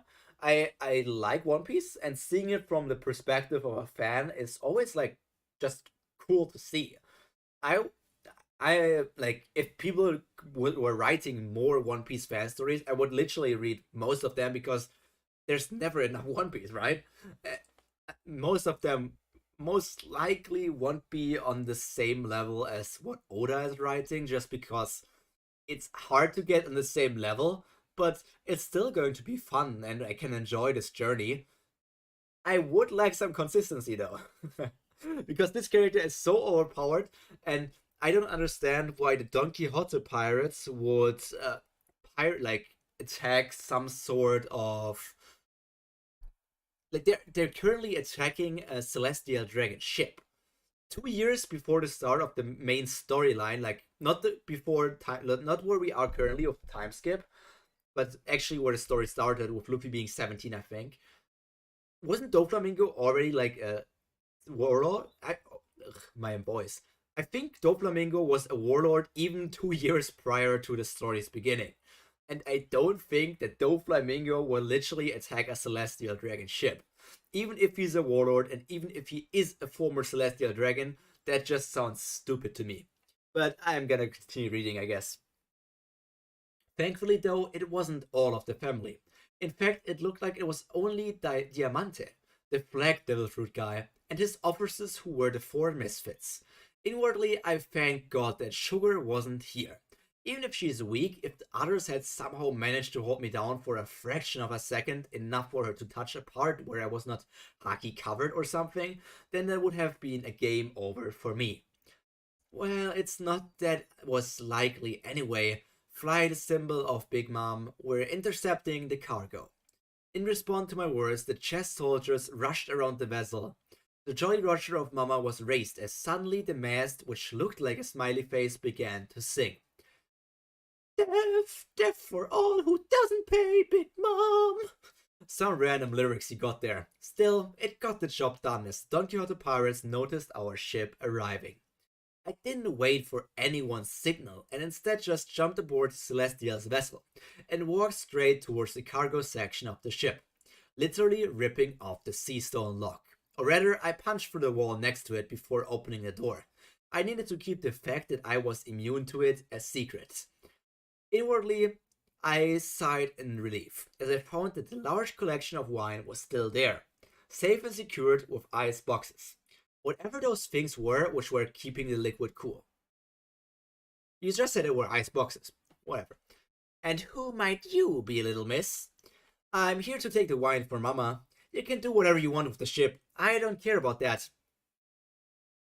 Ah, but you see, miss, our young master wants the wine as well. We've already set up a contract for the deal. We need the wine as well, so please go tell your mother she'll have to stay sober. I looked back at the 10-foot tall man who somehow managed to look weak despite technically being the champion of the arena. Obviously, I didn't look intimidating, but appearances could be deceiving. In addition, I wasn't really in the mood to play with this man. At least the flamingo can be talked to, if I mentioned business or something. His lackeys, on the other hand, they were just mindless fools most of the time. I'm not going to mention the time when seniors... Oh god, no, you have to cry at Senior Pink's backstory. I'm not going to mention the time when Senior Pink's backstory made me cry. Nope. Mama will get the wine one way or another. You can hand it over peacefully and leave the ship or sink with it. Harsh words, little miss. Are you sure you have the ability to back it up? After all, after we kill you and your soldiers, there won't be any evidence that we did anything. And we know that your mother isn't one to wage a war over a single child of hers. When did I mention that Mama wasn't going to come? I think you have misunderstood. I was merely introducing you to your new home. And where would that be? I smiled straight at him. You would want to memorize Davy Jones' locker combination. Enjoy. Also, things are going to go from okay to oh shit in the next couple of chapters. I mean, interesting.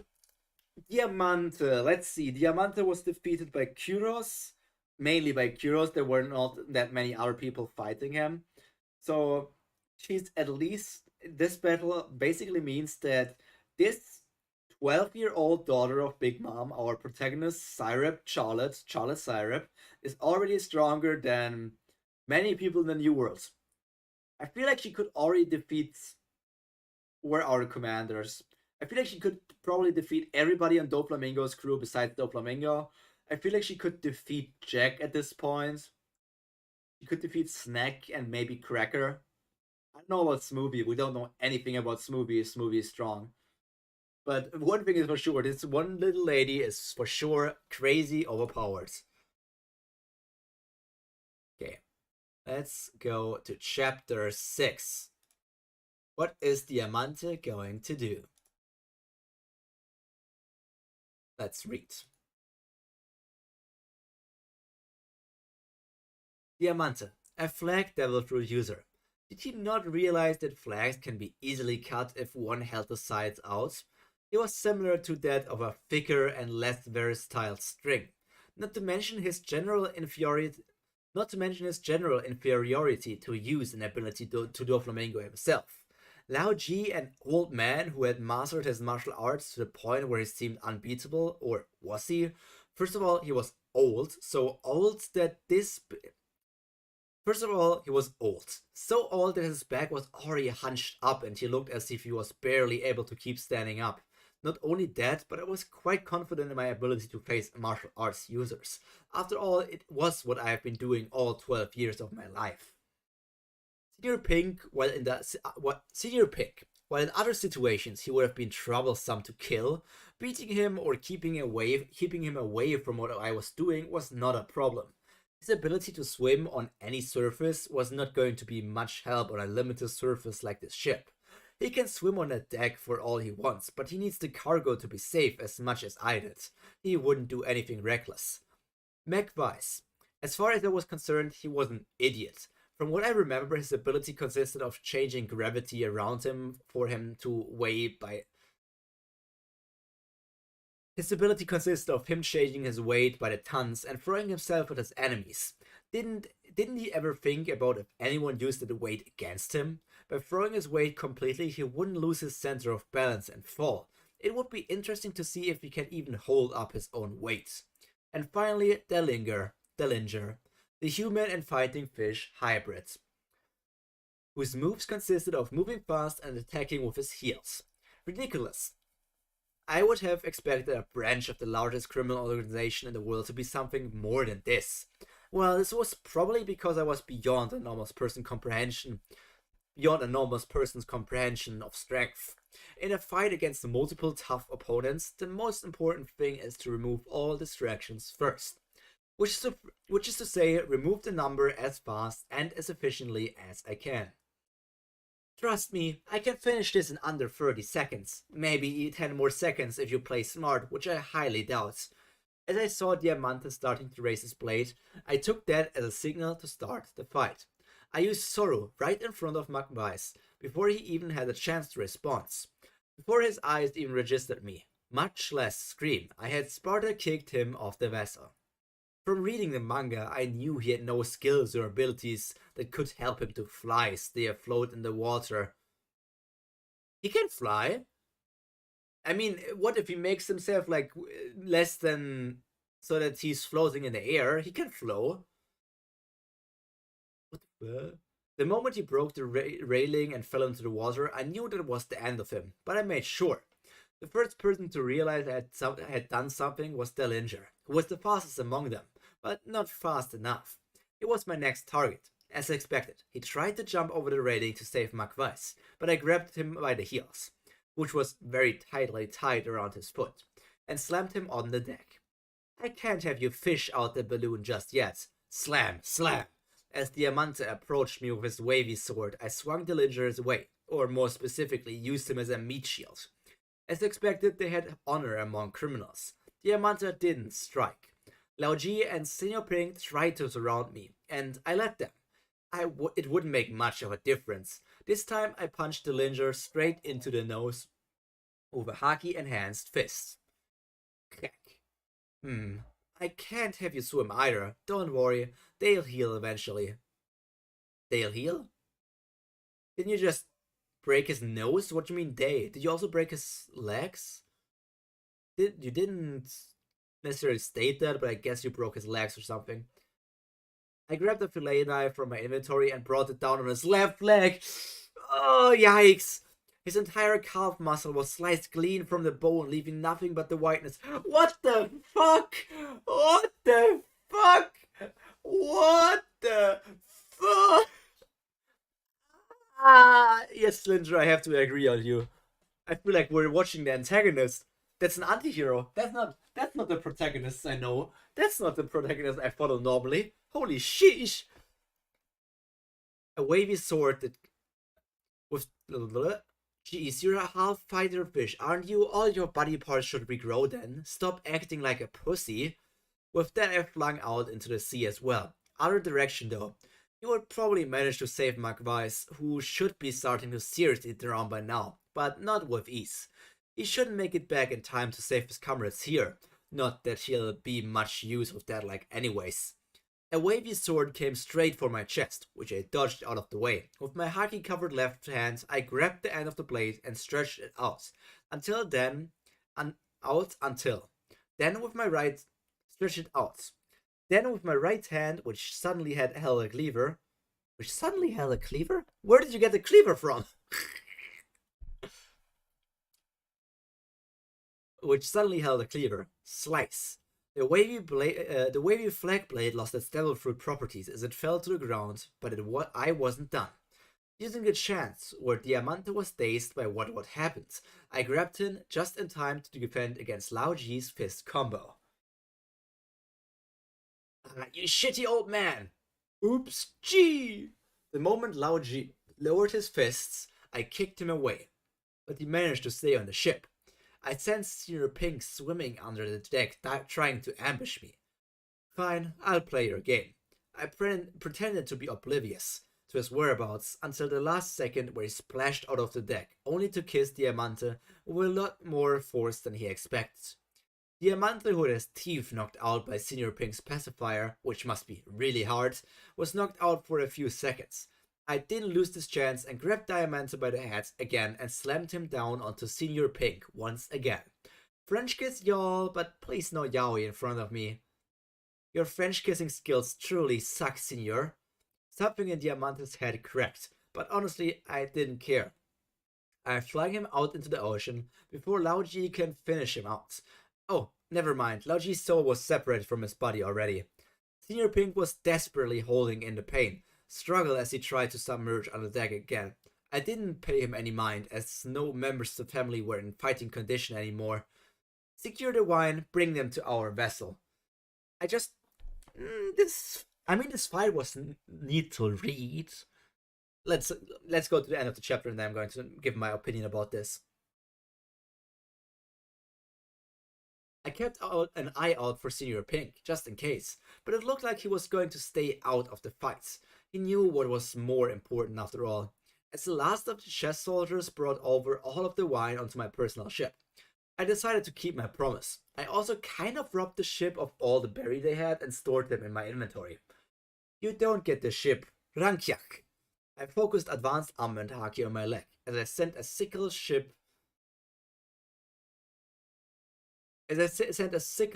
towards the massive ship. Judging that most of the ship was made with iron and other precious materials and not actual atom wood, the ship was cut cleanly in two as the celestial vessel began to sink. Seriously, the celestial dragons think that nobody would challenge them in the middle of the ocean where there were no witnesses? Personally, I thought I had been extra nice to them. After all, I had not killed any of them despite having the chance. And second, they had their own vessel, so I left them away to return to Dressrosa. Smiley began to sing something about blood as we pushed away from the sinking vessel, with a very panicked Senior Pink carrying Lao Ji back to the ship. In the distance, I sensed a news crew seagull coming to take photos of the scene. It's special to blame things like these on the Doflamingo pirates. Come on, full speed, let's get out of here. As I relaxed on deck, as we began making our way to the calm belt, a massive shadow covered me. In the future, I felt a massive shiver go down my spine as I hated too, but I forced myself to look back. They're coming straight for me. Was proof that my luck was shit. Did I mention before that I was technically trespassing on Whitebeard's territory? The ship that was built to dominate the seas, one of the largest ships in the world, the Moby Dick, made its way towards me. On the front of the ship was Edward Newgate himself, his towering 6 meters height, making me look even more insignificant.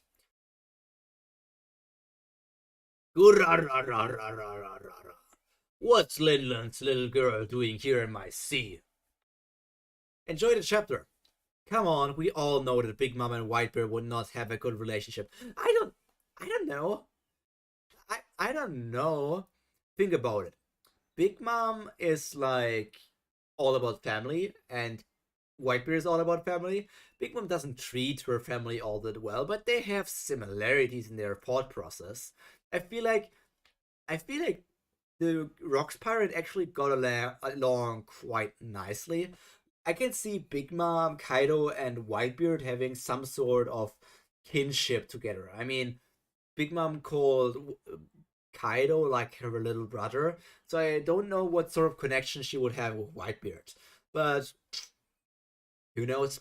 We don't know. We will never experience this connection between Big Mom and Whitebeard because sad news, but Whitebeard is kind of dead, you know? Whitebeard died 2 years ago already.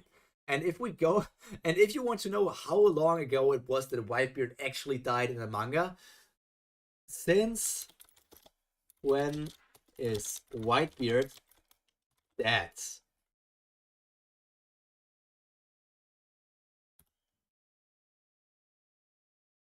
So Whitebeard dies in episode 4. Oh god, now I need to look all of that up. Episode 485, manga, chapter, One Piece. Let's go on the One Piece wiki. That's the most trusted. That's the most trusted form of information for anyone. Now I have emotes on my face. I don't want emotes on my face. Get rid of them. Nice. So this one is chapter English information, episode credits, statistics. It's chapter 576. And this one, Whitebeard has been dead for over 13 years. Whitebeard has now been dead for over 13 years. So the same thing for Ace. Ace has been dead for over 13 years. That's insane to think about. He's just dead. Nobody cares about him. We still care about Whitebeard. We still care about Whitebeard. I take that back. But it's insane. It's already been 13 years. I don't know what I did back 13 years ago, but I haven't started One Piece 13 years yet. Like 13 years in the past, I may have watched some episodes on the TV, but I never like actively searched out watching One Piece. 2010. Hmm. I probably played the most recent Pokemon game at that time, so that's the best I can give you. That's the time frame I did in 2010. Play Pokemon. I don't know, Fantasy Life wasn't out yet, so I didn't play that yet. I probably played Inazuma 11. I most likely played Inazuma 11, which is one of my favorite games. But who knows? We can't really say anything too much about how the developments of things are going down. I still want to stream these things in the future. Inazuma 11 and Fantasy Life. Once those new games come out, I will stream them as well. I might have more time for them as well when they actually come out, because then everything will be over.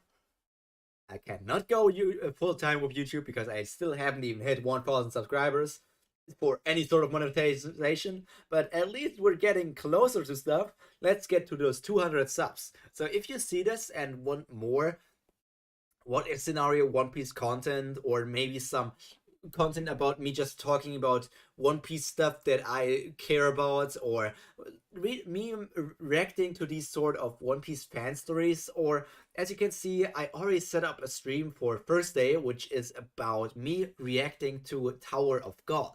Because I heard the Tower of God is essentially the One Piece of webtoons.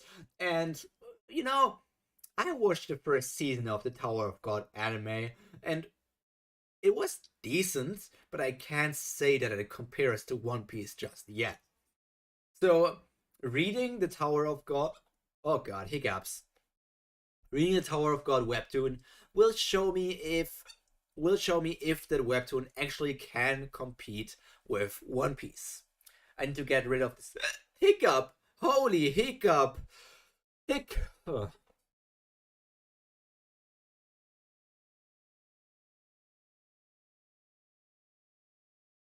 Shit, the Whitebeard pirates were bad news. Sure, they might not kill me since killing's not really their cup of tea, and especially since I look like a little girl.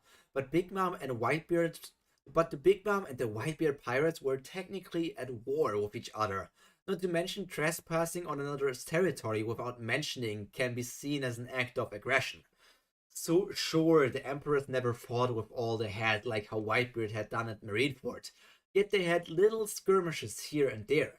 Mama mostly for her sweets, and Whitebeard mostly for protecting those under his rule, and his sons. Whenever a chance came up like this situation I was in, an isolated member of an enemy crew, Mama would immediately eliminate them. Eliminate them completely. Kill them. Inwardly, I was starting in shiver in both fear and excitement. Fear that this might be where I die today. After all, the strength of the Whitebeard pirates was no joke, even if Whitebeard was getting pretty old. Excitement, since I would be facing some real strong enemies. Not Brother Katakuri, who I have fought for as long as I can remember. Not Brother Cracker, whose only strength comes from the hardness of his biscuits. This would be a chance to prove to myself that my strength was real. At least that was what the back of my head was telling me. In the front of my head, I was thinking about ways to escape. Logical plans and thoughts on how to get the wine to Mama. Even if, where was I? I lost track of my eyes.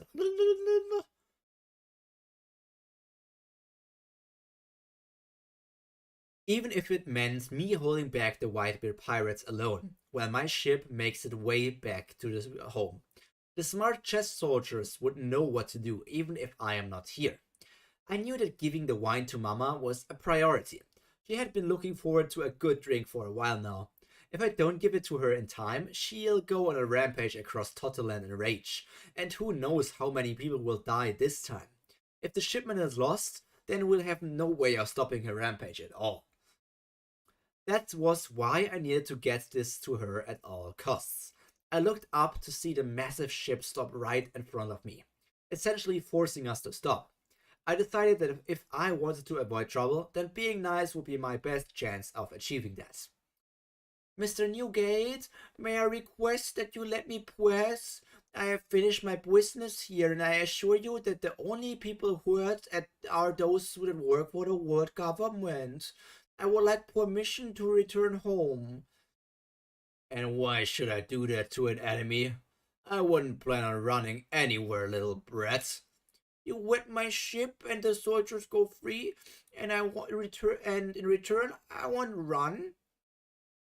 I just have the feeling she's doing the like innocent sweet child trope here. Confident in your strength, aren't you? We'll see. As he raised his Bizento, I knew we were in trouble. Thankfully, I didn't sense him using his devil fruit abilities, or else that would have spelled real trouble. Bishop, take the ship and bring the wine back to Totterland. I'll follow waiter. The chess soldier began to make some noise in protest, but I shut him up. Mama needs the wine. The wine. Besides, there wasn't water. Now go. And that was all there was to it. As a force blade began to fly towards my ship, I flew out and hit it away with haki-clad arms before jumping onto the middle of the Moby Dick. Surprisingly, nobody tried to stop me. I sensed my ship sailing away at full speed towards the calm belt, out of Whitebeard's reach. It gave me both a sense of relief as well as a sense of dread. Now I knew that Mama would not be rampaging across Totterland in search for a drink, which would lead to heavy casualties. But now I was stranded in the middle of an enemy Yonko's ship with no real plan or way to escape.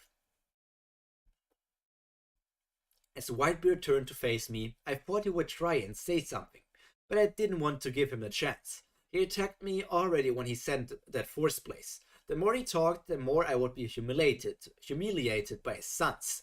I'd rather take my chance of fighting for it, and hopefully escape on Ace's rocket boat or something.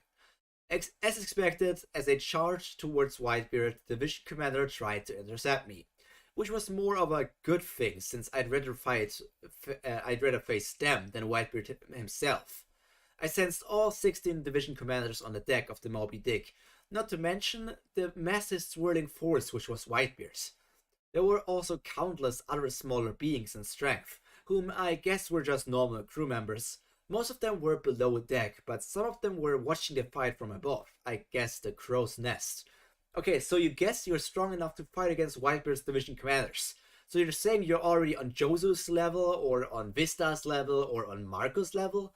I want to doubt that, but let's see how this one turns out.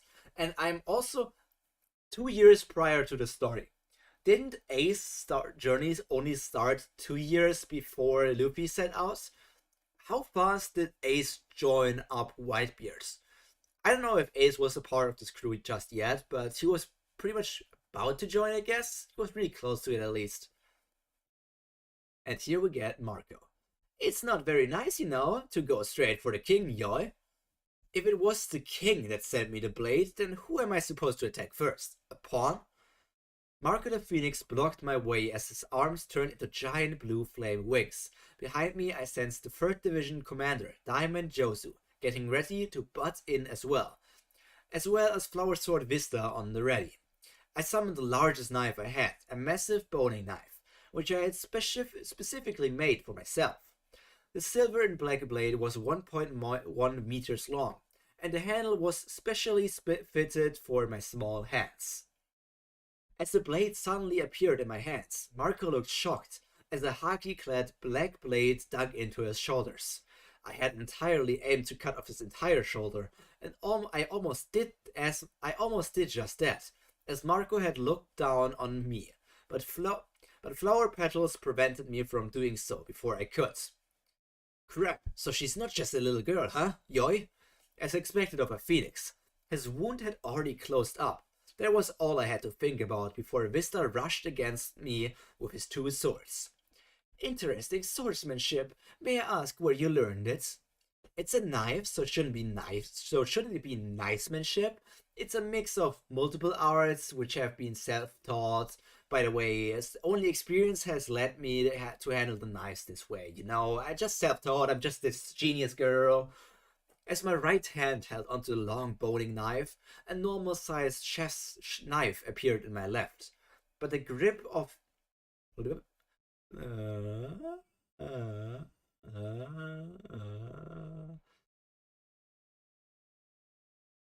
fuck, where did I switch?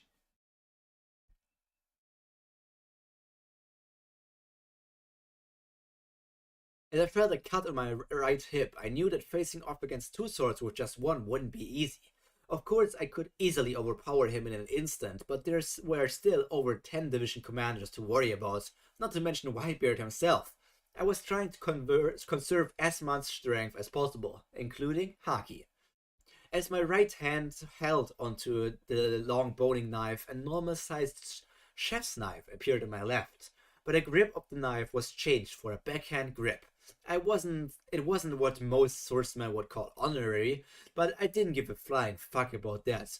I was a fighter and my knives were a tool, not an extension of myself. But Vista was good.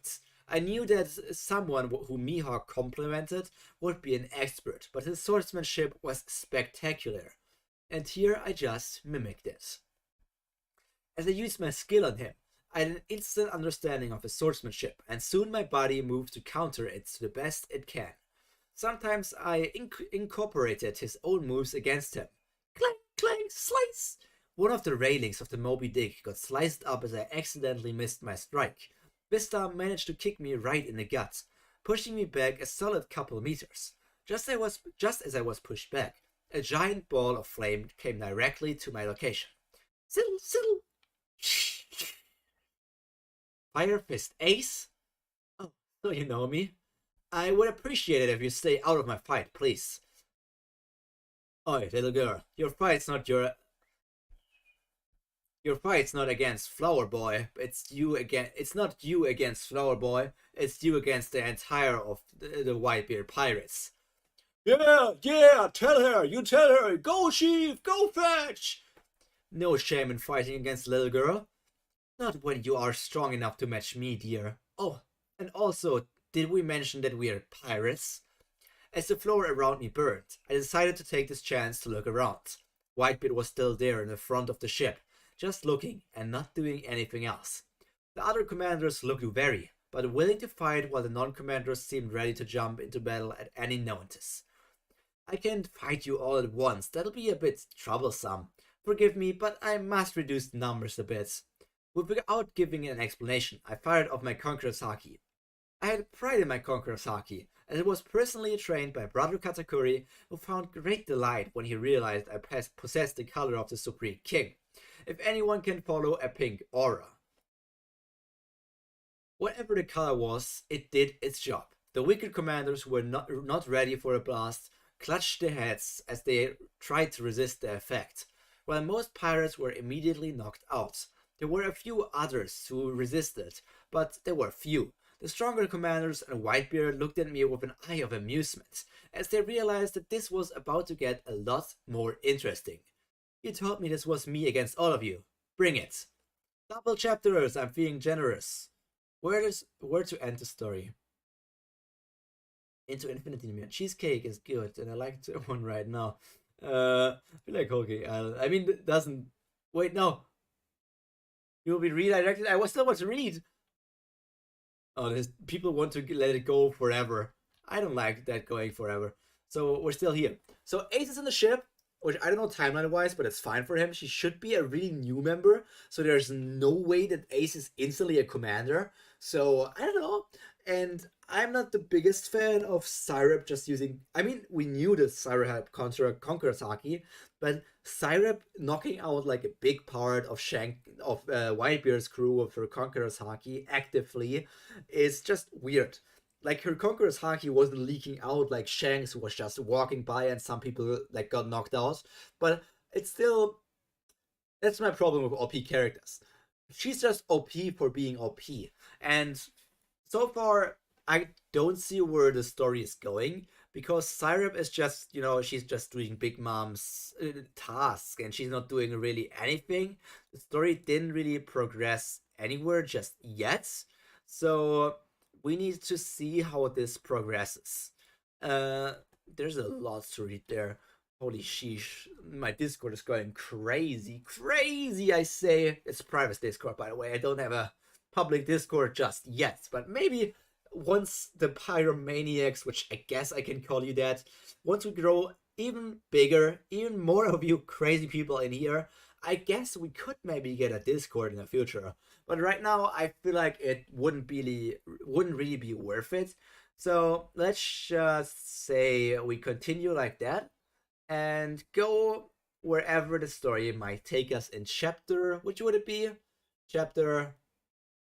What's the next chapter? It's 8. Edward Newgate. We're already 8 chapters in. Thinking how this one is only 52 chapters long, I feel like we could read this in quite the fast, quite a few streams. Thinking how, okay, time frame, we still have a lot of time. I'm wasting a bit of time here talking because continuing to read the entire time is a bit like exhausting on the voice. It's been like 2 hours, 1.5 hours that I started the stream, and I take almost 2 hours, and I haven't even stopped talking once. Lol. So I guess a small break for my voice would be nice.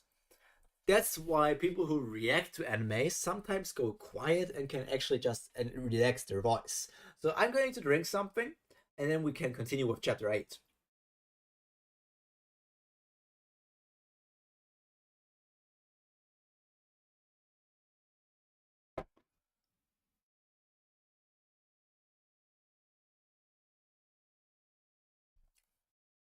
And some nice cheese dice.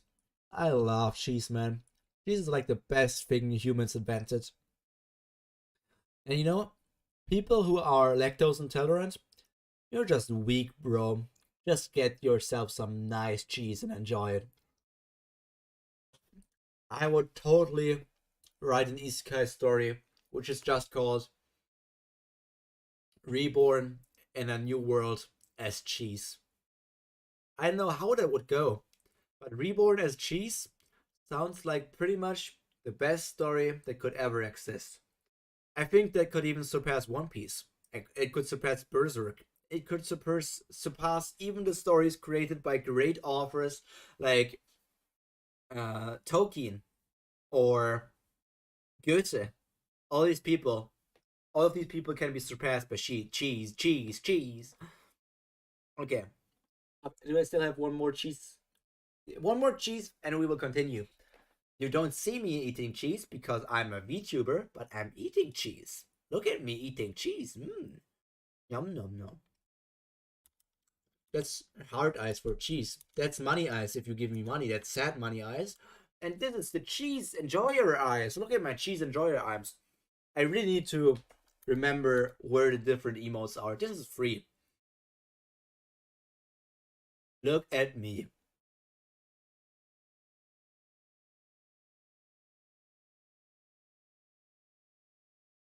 Going strong.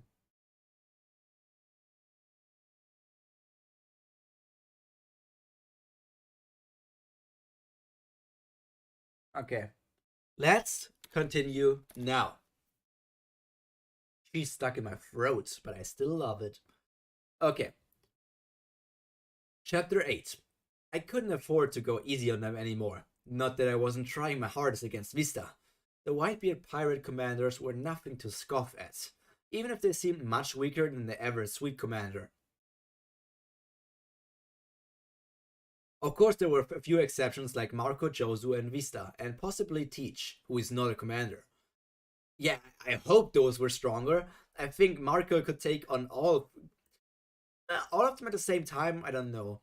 Marco could for sure take on Snack and Cracker at the same time. We don't really know how strong Smoothie is, but Marco could also win a one versus one against Katakuri. But I don't know if he could win in a battle royale against all four Sweet Commanders.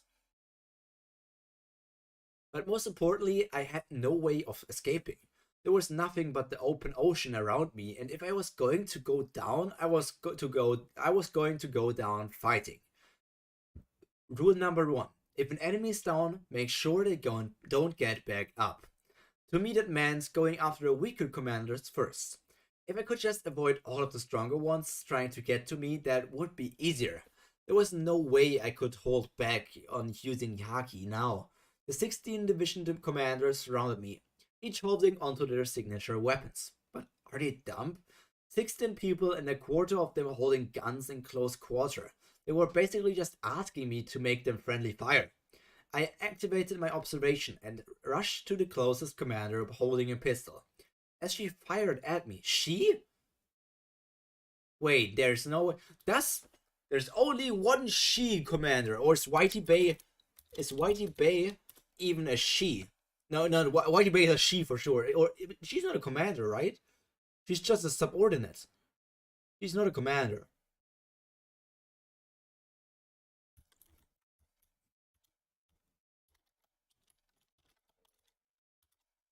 Yeah, she's not. There's no female commander in Whitebeard's crew. That's a lie. I dodged them easily as I heard a grunt behind me. I sensed the commander who had been shot and a few more who were trying to take advantage of my turn back. Of course, they didn't seem to realize that I could tell everything they were doing.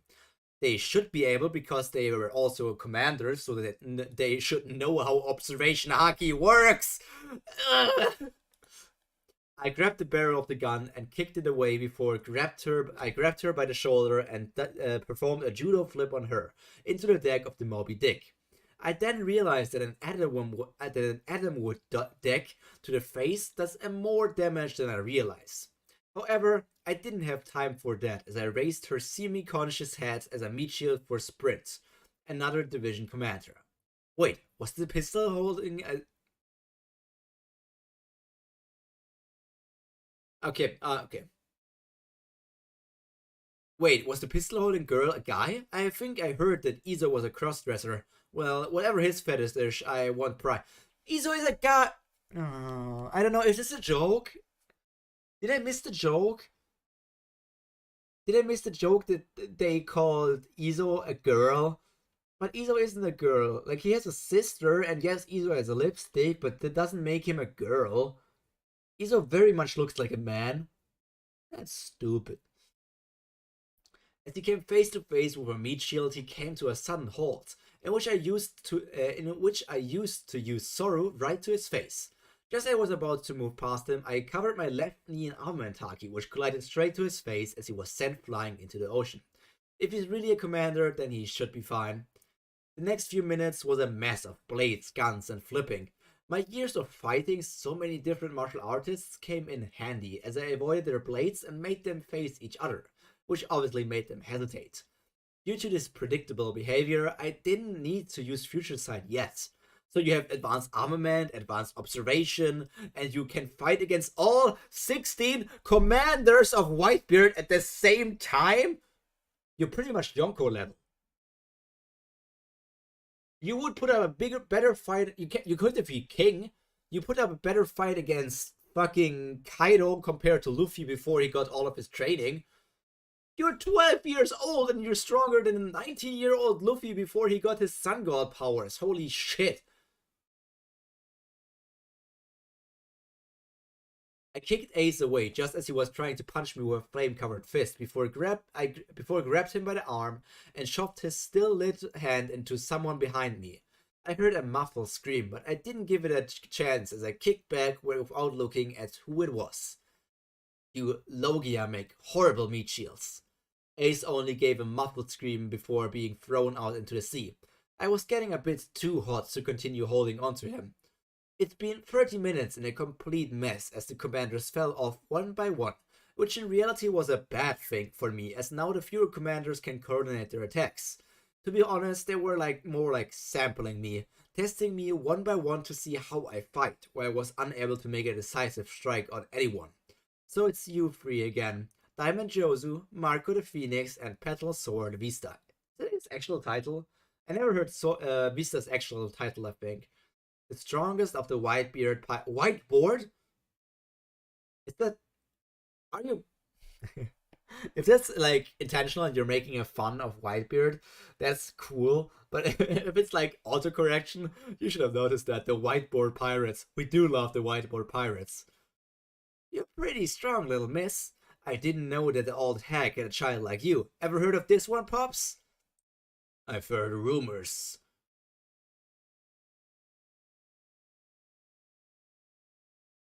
I've heard rumors about her, but nothing much is known since she always removes evidence of what she did. Is that you? I can't be sure, but killing seagulls sounds like something I would do.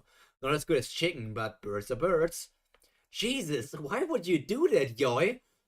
I wonder what Phoenix would taste like. Not that I want to scorch my throat by taking a bite out of him, of course. Which raises the question, though, is it totally out of place? Is a firebird, is a phoenix always served cooked, or do I need to dip it in lava to properly cook it before a meal? Anyway, back to the fight. Where was I? Oh yes, killing Newsku seagulls. The higher my bounty, the more attention I will receive. I will be fine with it after I receive my rank of Sweet Commander, but until then, attention will only be counterproductive when I am sent to collect ingredients for Mama. You're fucking 12-year-old, how can you be so articulated? Brett,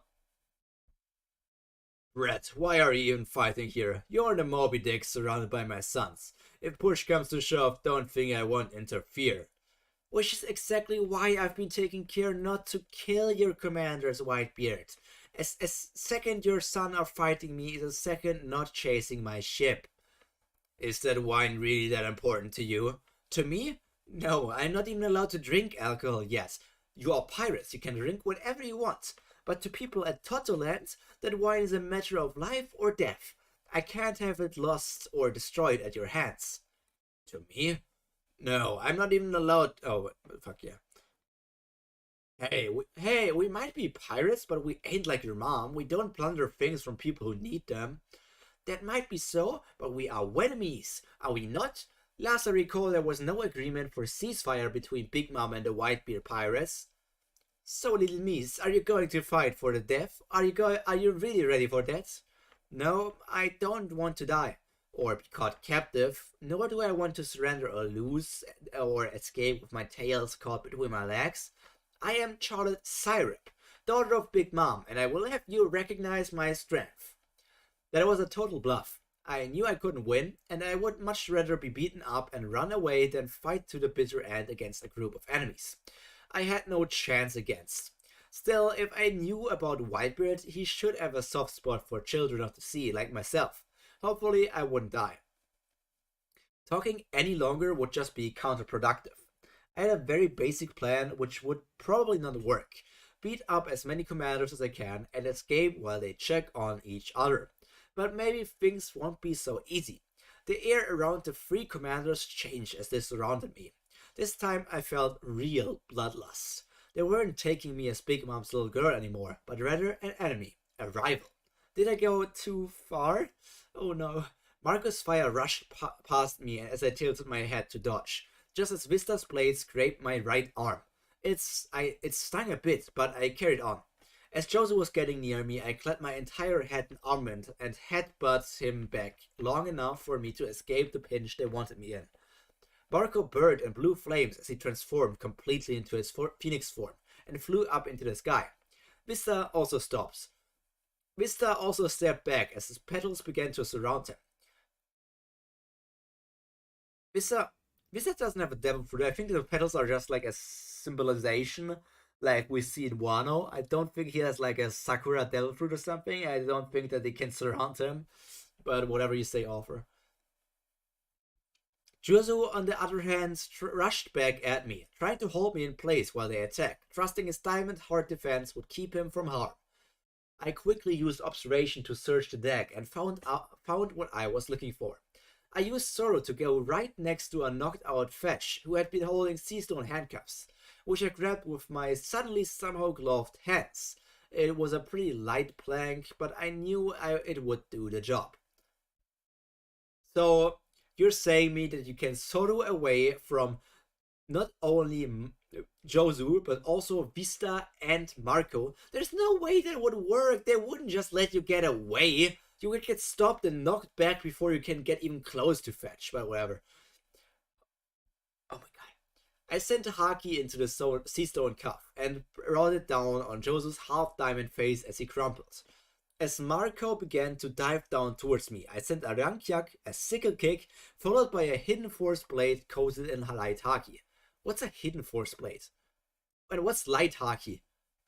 As expected, he ignored the first strike, but he didn't see the second one. As he fell from the sky in pain, I grabbed the Seastone cuff which was still in my hand, just as I was about to bring it down. Clang! Abizento blocked my strike. As I looked up, an amused face of Whitebeard was looking back at me. So you're going to join the fight, Mr. Newgate? Why, scared little brat? Very. I have seen Mama fight, and I am not so keen on fighting someone on her level. I am terrified, Whitebeard, but fear would not help me in this situation. I will not let it hinder my abilities against someone of your caliber. I used my observation to scan his insides, as something seemed a little off there as well. You know he's sick. Sometimes you know these things because you come from a different world, and sometimes you don't know these things because you apparently don't remember. Decide if you remember or if you don't remember. It's so inconsistent to me unless I misunderstand how to read this. And just reading this, she basically defeated Jozu in a 3 versus 1. Marco, Jozu, Vista against herself. She defeated Jozu and was about to also defeat Marco, so she would have won against 2 people. This is impossible. There's no way this could work. It sounds like an impossible feat for a 12-year-old girl. Okay. It's a bit out of place, but perhaps I do have a chance of escaping, seeing that you currently have lung cancer. Holy shit, you're going there as well. And almost kidney failure, while the other one's overworking as well. Your overall balance is off slightly more to the right, which is grinding your left hip bone to lose strength, and your back is hunched as your disc is slowly being grinded to dust. I'd say your heart is not as strong as it should be for a man of your strength, which leaves room for a miraculous heart attack to save my day. How the hell can you see all of that with your observation haki? Your observation haki is better than any ones we have seen in the entire series. Your observation haki is literally even superior than that of your teacher's katakuri. Ooh. I'm continuing to read this, but I feel like this character is just too overpowered. What are you, a doctor? I'm a chef, an exquisite one too. More than once I had a dissected human, so I know a thing or two about the human anatomy. Did I mention that I'm a natural surgeon? You're a chef, but why did you dissect a human? You're such a creepy little girl. How can this girl be so creepy? Holy hell. Miss, you processed a human? For medical purposes, of course. You're a chef. What's medical purposes? Though self-proclaimed, I'm probably best doctor in the new world. So you're saying you're better than... Okay, Law is not yet in the new world. Law might not even be in paradise just yet, because it's 2 years prior to even the start of the story. But the best doctor? That's a bit too much. Sons, stay back. I will handle this. Pops, you shouldn't move like that. So many restrictions due to my old age. Let me have this fight, will you? Whitebeard, 2 years prior to the story. So he's a bit more healthy, but still sick and everything. Is fighting against a 12-year-old girl, and he's taking her seriously.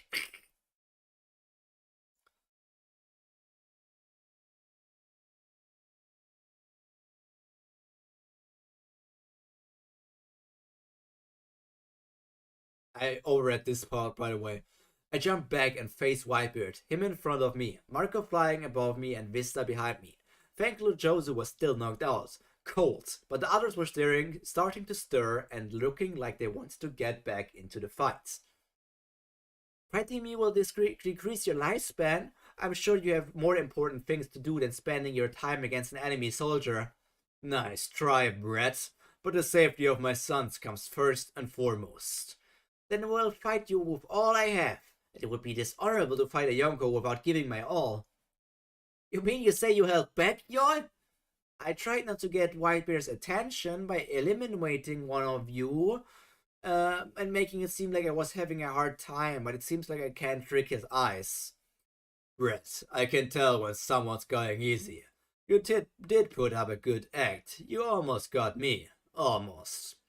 As he said that, I felt the waves churn the massive ship as the world's strongest man prepared to fight.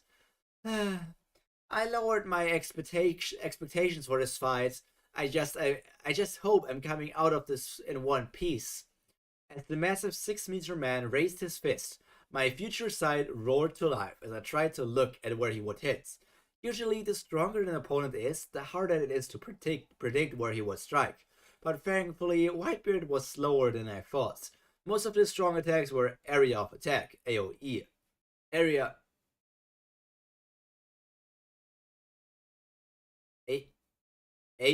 Area of attack? AoE. You meant AoE, but that's not the abbreviation for AoE. AOA? Okay. He couldn't exactly do that with all of his sons on that ship. I dodged by a wide margin as I thought the moment and as I thought the moment the fist flew past me, a white sphere of the Tremor fruit roared to life. Armament hockey or not, I wasn't sure if I could take more than a hit from that. Despite that, I didn't lose my chance for an attack. I knew strength was one aspect I would never win against Whitebeard. I was going for speed and sharpness. I continued to dodge his fists as I inflicted small cuts all over his body. His solid defense not allowing me to inflict any more than that. I landed right on top of his Bizento and punched him straight in the nose with everything I had. I'm not sure what was more damage after the hit, his nose or my fist, but his face was bleeding after that. This went on for an hour as I put everything I had to avoid his strikes.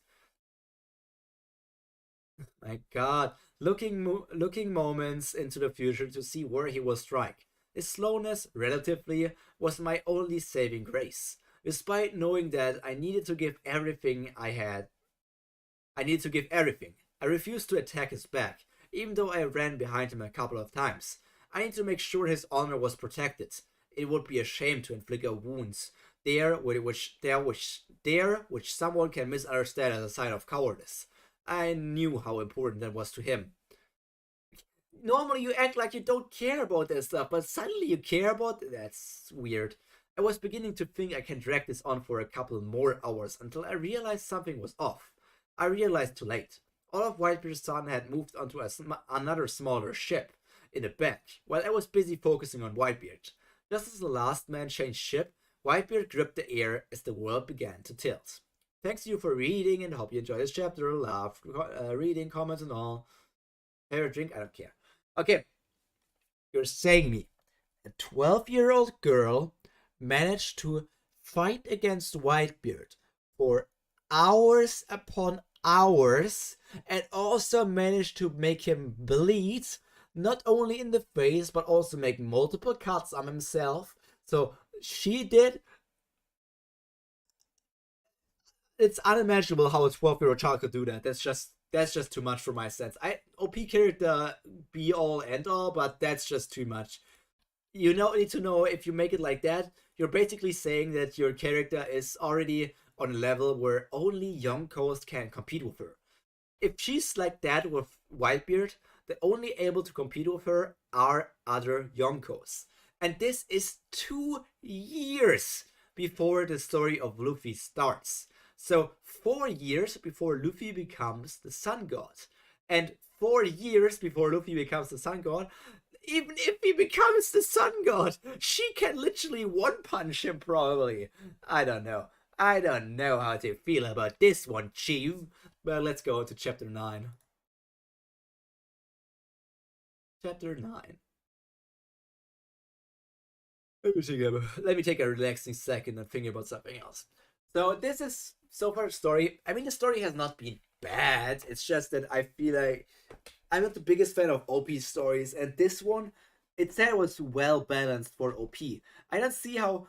First of all, I already told you that I don't know how these two words even can be combined together. So yes, I was right. Those two words can be combined together.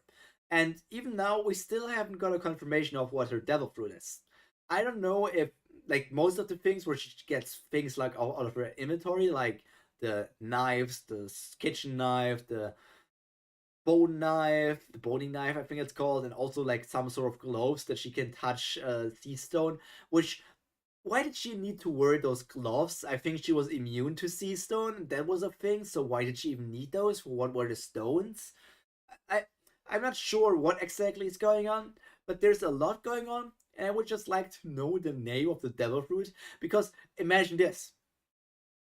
She was fighting against all of the commanders. She managed to defeat in a 3 versus 1 once it was only the strongest commanders with Marco, Visa, Marco, Josu, and Vista. She managed to defeat Josu and was about to defeat a second one of them before Whitebeard stepped in. She managed to make Whitebeard bleed and all of these stuff, but she still has not yet used her own devil fruit. She has not used her devil fruit. If she can use her devil fruit like that, that would just mean she can literally fight against Whitebeard on power. She's as strong as a Yonko with 12 years old, and that's a crazy thing to think about.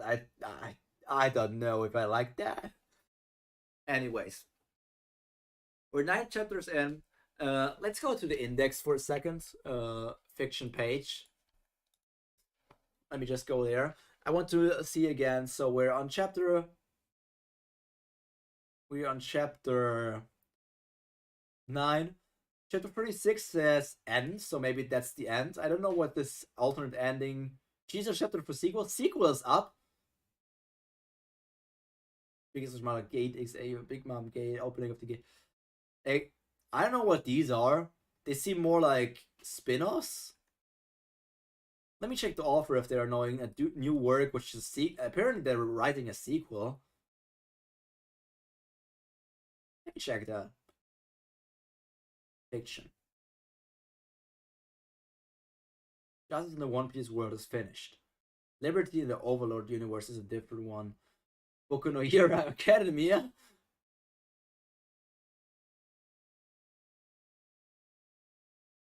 I guess this one would, if she's writing a sequel, it's either not here, but I'm saying she, but there's this undisclosed gender, so I don't know what gender they are, so I shouldn't say that. It's they. I guess we don't know what they are, but we also don't know where the sequel is. So I guess we can read. There's 36 chapters up here, and with chapter 9, we're technically already 1/4 of the way done. And chapter 9 won't be the last thing we read today. So if I read chapter, this is something I do for everything in my life. I continue to calculate things like, what if I do this much of something? How long will it last in the future? So I don't know. I can see 1 or 2 more streams of this. We can still go on. Let's read chapter 9 for now. The world tilted as Whitebeard activated his devil fruits. The waves around the ship rose as the Moby Dick began to look like a small toy ship compared to it. Crazy old man, do you even plan to survive this attack? Rah, rah, rah, rah, rah, rah, rah. Somehow things always work fine. He probably had a solution similar to Sengoku, where he would crack the air to produce shockwaves to push the waves around him back, or creating a mini safe zone for himself. Why, I would have to get near him to be in that zone.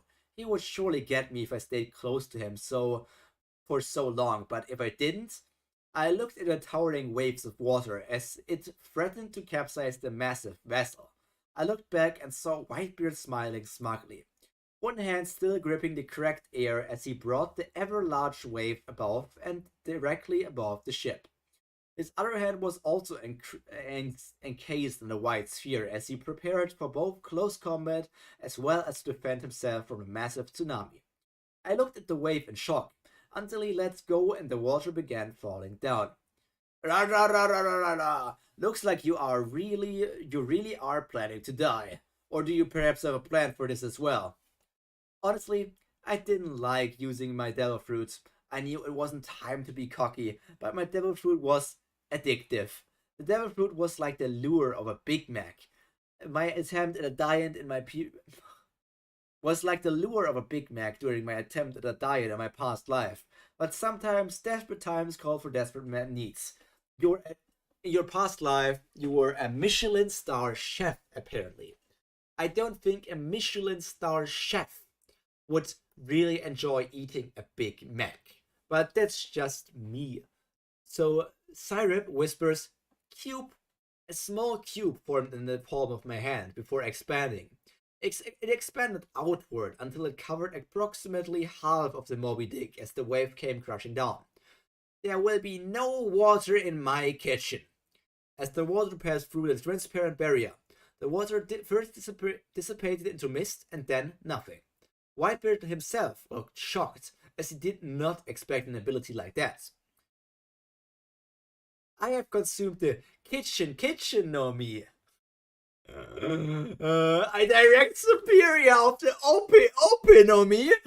As far as I'm concerned, anyone and anything inside my kitchen is nothing more than an ingredient on my table, including you. Should you feel weaker and slower with my cube, then it's due to my ability. A superior ability to the OP no mi. There's no way that a kitchen is in no way superior to an operation room.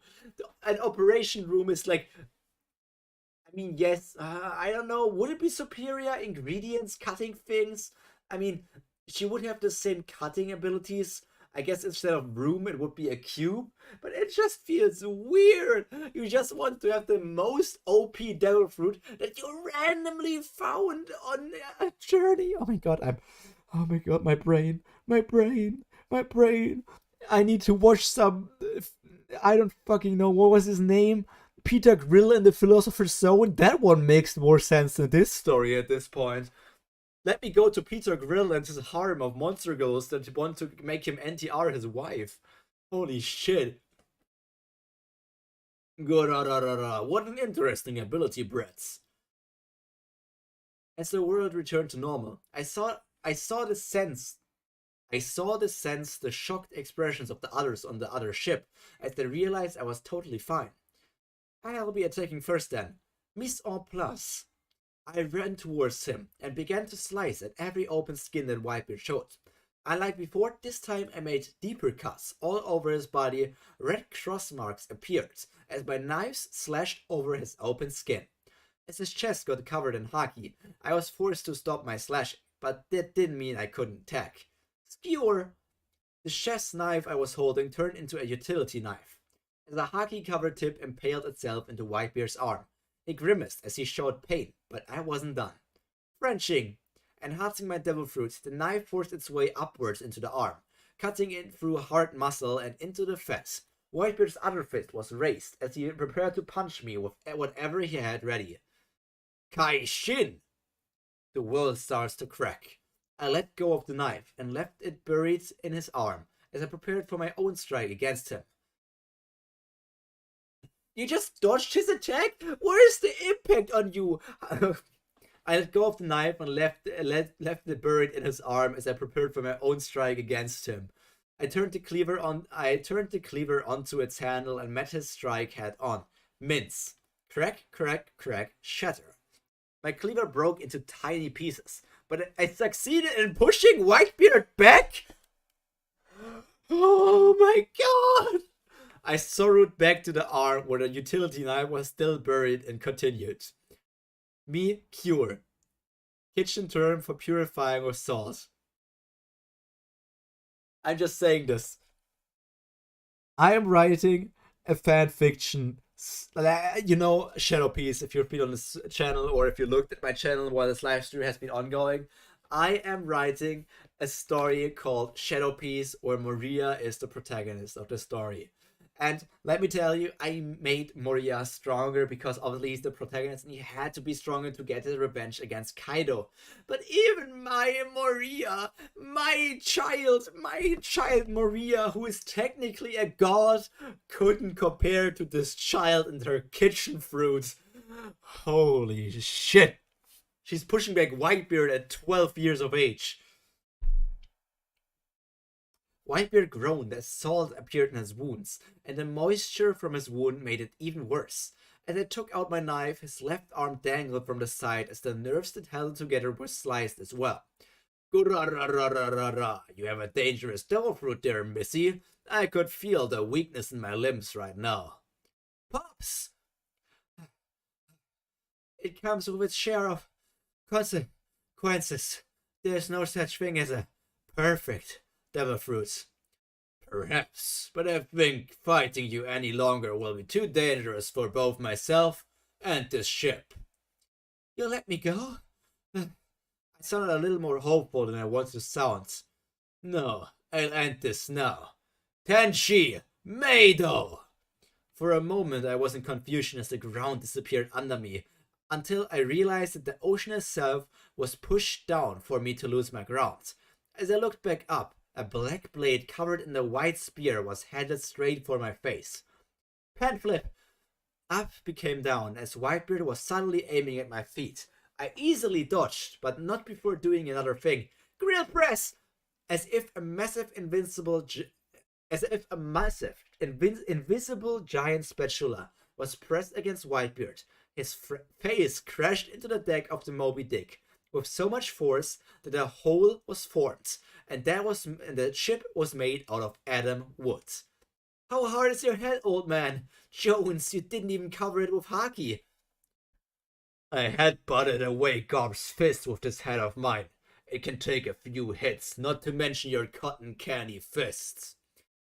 Behind me, I saw the other commanders rushed back onto the ship in order to fight me, despite Whitebeard's warning. Perhaps it was because they didn't expect to fight me this well against Whitebeard. Nobody did! You're a 12-year-old child! You have no right to fight this well against Whitebeard! As the commanders rushed me, I didn't have time to face them. Whitebeard was getting back up again. You don't harm pups like that! Blends. The division commanders were pulled together, not in their own will, before being rolled together all over the deck and back down into the ocean below. There were a few who managed to avoid the skill though. Swish! As I dodged incoming bullets, Whitebeard got back up onto his feet and raised his Bizento again. His expression showed that he was fine despite the many wounds across his body. Old man, let me go. You can't hit me and I can't beat you. I promise I'll kill your sons if you keep this up. You are on my ship. You can leave as you please. Crash. The Bizento crushed through the deck, and the shockwaves shattered the floor below that as well. Let me go before I kill one of your sons. I swear I'm capable of doing so. Killing them would mean you just signed your own death sentence, Brett. I knew you're not stupid enough to do that. Suddenly, a massive fire headed straight for me. Fire Fist Ace flew out of the ocean and head first straight at me.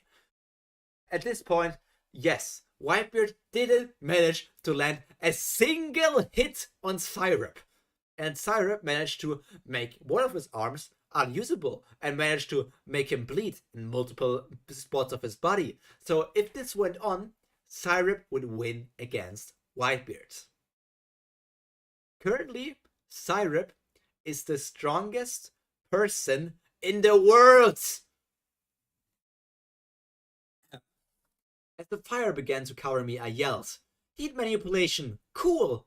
The fire around Ace didn't die, but it lost its heat. It was nothing more than fancy light dancing around his body. However, such reality-changing demands were quite taxing.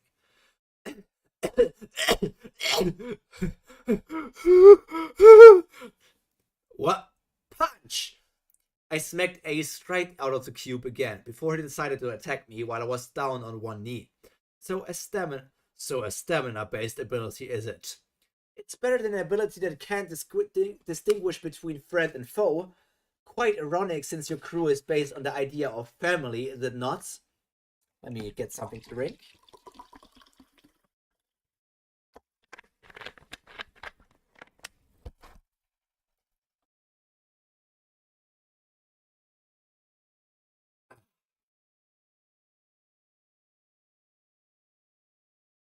Chapters are decently long.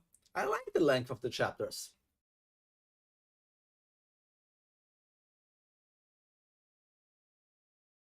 My only problem is that this character is so OP and the story isn't going anywhere. It's just her fighting against strong people left and right, and we have nothing so far. I mean, we're only 1/4 into the first part of the story, or whatever there's with the sequel. Maybe it's 1/4 of the entire story, and I don't know where anything is headed. 36 chapters of this length. You know what? Once the chapter's over, I'm going to check something.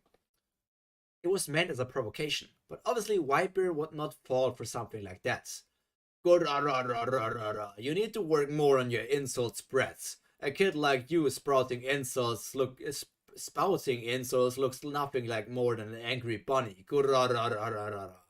A bunny? Really? I've made him almost lose his arm, cut over 100 small wounds over his chest, wiped out half of his commanders, and I'm like a cute bunny? To be honest, it pissed me off in two directions. First was the obvious fact that he was looking down on me despite what I had accomplished. Secondly, I had pride in myself that I was more like a cat than anything. Living like a cat was my dream for this world. To be able to laze around like an asshole and still have people who love and care for me. Take that back. I did all of this to your crew and I'm like a bunny? Did I say something wrong, or did I press the wrong button, Barrett? I'm obviously a cat, not a rabbit. With one of the strangest anger fits I have ever had, I raged and rushed towards Whitebeard with a fillet knife and chef's knife. Both of them held forehands to maximize my strength. Small pieces of skin flew everywhere, and blood splattered on my face as I stabbed with renewed strength. It was tougher than anything I had ever cut, as Whitebeard's Aumentaki was no joke, but fighting against me was like rubbing stone against sandstone. I could continuously grind him down. My future sight, together with my unnatural speed, allowing me to barely dodge his attacks all the time, made me the superior fighter. As I dodged his fist once again, I decided to make the other arm useless as well as I climbed it. From the top of his shoulder I jumped off, but not before getting a solid cut into his side, which I dragged down with me. Allumette! As I stuck my other knife in, I doubled the damage. Julien! I noticed someone was behind me, so I jumped off the Whitebeard and landed on a sad person. Expect there was a ripping sound that I didn't expect to hear. I looked down and then up to meet his eyes. The moment our eyes met, I lost myself to rage. Teach had ripped off my front with his claws, leaving my breast. You're 12 years old! You're 12 years old! You're 12 years old! I'm sorry. That was actually me screaming into my microphone. If it was too loud, I apologize. If it was too loud, I sincerely apologize. I will make an apology video later. I made a severe and continuous lapse in my judgment, but Alpha, she's a 12-year-old. Why are you revealing her breasts? Why is Teach doing that? Why is Teach even helping Whitebeard in any way? Teach would be the last character to fight. I feel like Teach would be the character who just stands back and actually enjoys watching this fight. But okay, I guess. Okay. Teach had ripped off my front with his claws, leaving my breasts practically exposed to everyone on board. Sure, there wasn't much to look at, but my dignity! I grabbed my knife and threw it down directly at where his throat was. Teach had closed his eyes, the blade almost reaches Adam's apple, but I was bringing my blade down, in a small fraction of a millisecond. I thought about the consequences my actions would bring. Removing Blackbeard from the storyline? So you know about the storyline, but sometimes you talk like you don't know shit. Oh my god. Removing Blackbeard from the storyline this early would create great changes in the world. But before I can decide I didn't care, I had already hesitated. Long enough for Diamond Jozo to crash into the unprotected back of me and knock me forwards. The hit itself wasn't bad as I covered myself in Haki mid-contact. How? You didn't expect it? You said you couldn't expect it. You didn't expect it because you hesitated and you weren't paying attention. Like you have passive Haki, it just activates whenever you want. Stupid. Stupid, stupid, stupid, stupid, stupid. But the problem was that he pushed me directly into Whitebeard's fist, which I had not foreseen at all. A testament to his strength to go beyond my future sight. As his fist made contact with my stomach, I felt my insides got messed up as the fist the size of my torso, not to mention the white light which was thick enough to be felt inside of me. The vibrations completely ignored the futile Tekai I had put up and directly attacked my insides.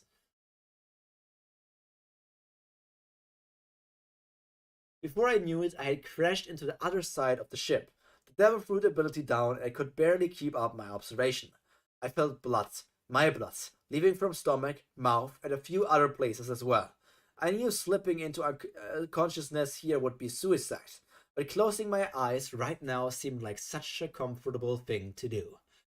To just ignore the empty feeling in my torso. From the corner of my eyes, I sensed dozens of pirates closing in on me with their swords and guns. Heck, I even felt an additional shot go through my leg. Not that it mattered with my current condition.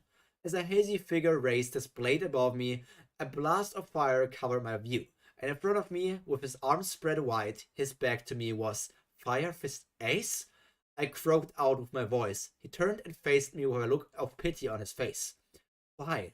What did he feel when he saw me defeated like this? This had nothing to do with him. I had to fight Whitebeard, the child of Big Mom. I had to fight since we were enemies since birth. The look in his eyes made me feel something strange. Not necessarily unpleasant, but different. But it was too late for that. I found myself losing myself to unconsciousness. I was calm, but I was scared to leave for the darkness. It was ironic since I had practically claimed the lives of thousands and even innocents, but yet I was scared to meet my own end. Even though there was practically a sarcastic god waiting for me on the other side. Death is scary. Me? I don't want to die. But you wanted to die, you just wanted to relax in the end, so this is also contradicting what you said in the first chapters. As strange and unbelievable as it sounds, in this coronavirus pirate, I'm going traveling, so this is probably the last chapter for a week. Interesting. So I'm first going to do the thing that I wanted to do, which is check the word count for this chapter. Let me scroll down again. Here. And we go on the word counter. My lovely word counter website. Ignore this message. So many separations. 2,100 words. It's not too long. I could write that. Keyword. Whitebeard 16 times. Like 16 times. Down. Newgate. Back. Knife. Devil. Fruit. Okay. So, a few things here. I'm going to eat a bit. But I'm also going to continue talking with you for this chapter. Because this is... I feel like 9 chapters and going to chapter 10 would be a good stopping point. But let's see how far we continue. So...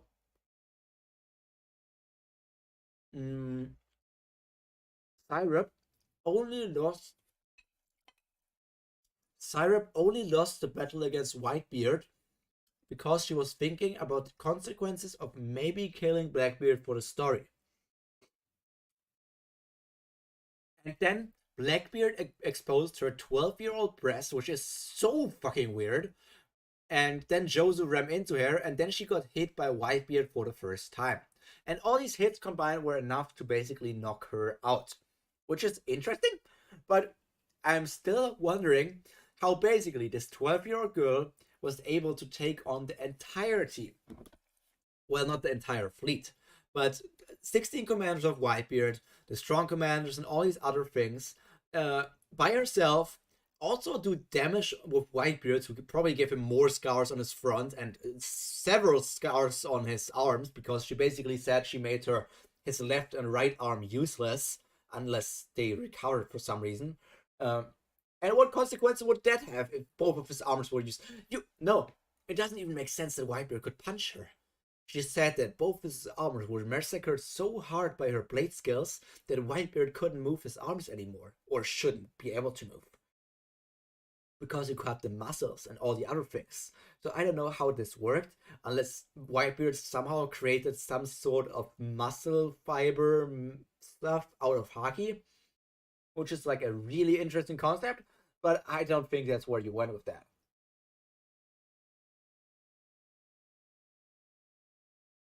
Uh,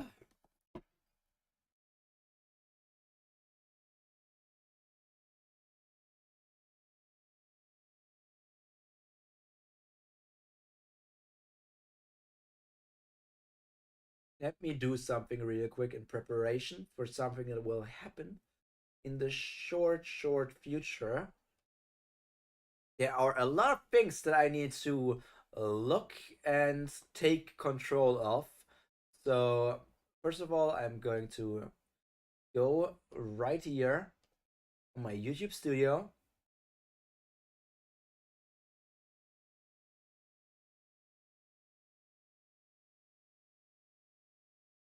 And then I will go on my videos so they can copy the link of the new video that will come out after this stream, so that I can share this link with you once the stream is over, so that you can literally watch my newest video to learn a bit more about what's going on with Pyro Primer. So this video that will come out, actually, I'm just going to tease you that I will send you the link, and it's going to come out at 10 p.m., which is where we're going to end the stream, so we still have 40 more minutes. But when the time comes, I will talk a bit about the video and what you can expect if you want to check that out.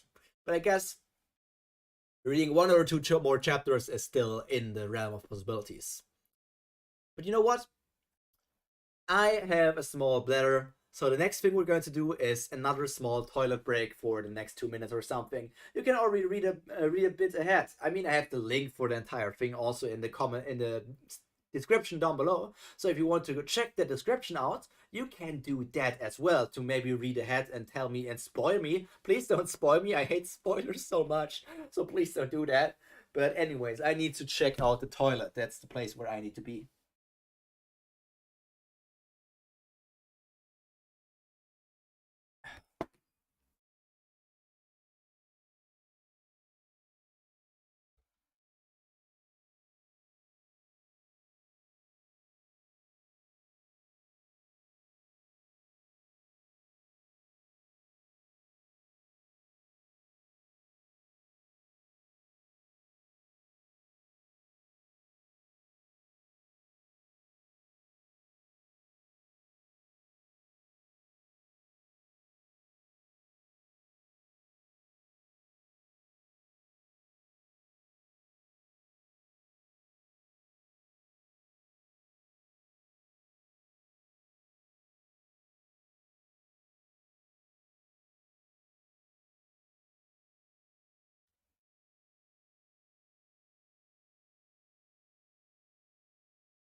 I truly need a be right back screen, or people will think like that this VTuber maybe broke his neck or something.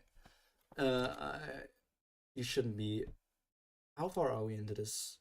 Oh, this Fire Emblem music collection goes for like 6 hours. I have more than enough time for that. Okay, let's read chapters 10 and find out. I mean, chapter 9 would be a good cliffhanger, but I don't know. I don't like ending on a cliffhanger. Maybe this one is also a good cliffhanger, depending on how long it will take. So let's just go. Chapter 10. When I came to, found out that I was in the medical wing with Seastone shackles on. There was a nurse looking after me along with Marco and Ace, who were also in the room. Whether they were here to make sure I didn't cause trouble or because Marco had his healing flames were unknown. Did my ship make it safely?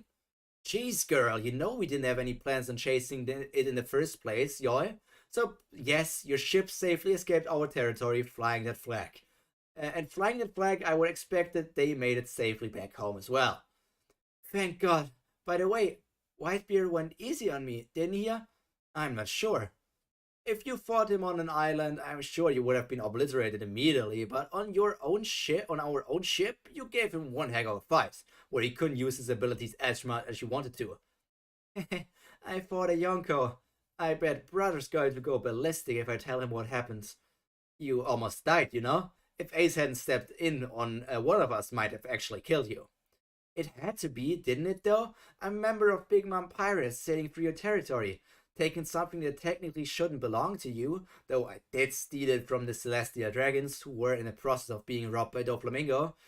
That's a very complicated story, you know? That's just shows that you should keep a better eye out for your lands. You had a member of a warlord crew and an enemy Yonko ship in your lands. Mama would never let it happen, though I guess that's because she's more land greedy than your captain is. I question. If you say warlord crew, why would a warlord crew attack the Celestial Dragons? They would instantly lose their position as Celestial Dragons. So I need to write my own One Piece fan fiction story. Man, whenever I'm reading these, I need to get to writing it. I already have all of these spaces set up, but I don't know how I want to do it. Maybe it should also be, I want to make it in a written way so I can put it also on Royal Road for people to read, but I also need to make it in a video form so that I can share on YouTube. So that's something to look forward to, I guess. Lamau. I turned around and saw Ace, who was awkwardly leaning against the wall in the corner of the room. I guess I haven't had the chance to say thank you, much less even tell you my name. If I think about it, first of all, thanks for not killing me. Yeah, sure, it's no problem. Why is your face turning red, Firebrain? Shut it, Pineapple. How? No, this is not turning into an Ace love story. Ace, One Piece. First of all, he's going to die. Ace was 20 at the age of death, so he would be 18 in this story. Our character is still 12. Ace, you're literally blushing over a literal child. Stop this offer, unless I missed an age update on this girl. This is wrong. Don't do this. There's no reason to do it. I'd like to hear more nicknames and insults, but could you tell me how long I was out for? Pineapple turned back to me in all seriousness and told me, you heal exceptionally fast, you know what? 3 days is not exactly enough for most people to heal from all broken limbs, a fractured spine, and busted lungs. I mean, how is that even possible? Man, your captain really did try and kill me with this shot, didn't he? And here I thought that Tekai might be able to allow me to take a single hit. I would be lying if I said I didn't feel like shit. I had an IV stuck in my arm since I wouldn't have a way to hydrate for the last few days. I had bandages all over my body. I had new clothes on. It looked like a patient's gown, but at least it was something. I was seriously debating whether I should seek out Blackbeard and kill him now. Well, for a moment you really looked as if you were going to kill Teach. We spar all the time, so getting injured isn't much of a problem. But killing our Nakama isn't something Pops will allow. I know you didn't mean to, but Pops was kind of panicky when he felt your bloodlust for a bit and he didn't pull his punch.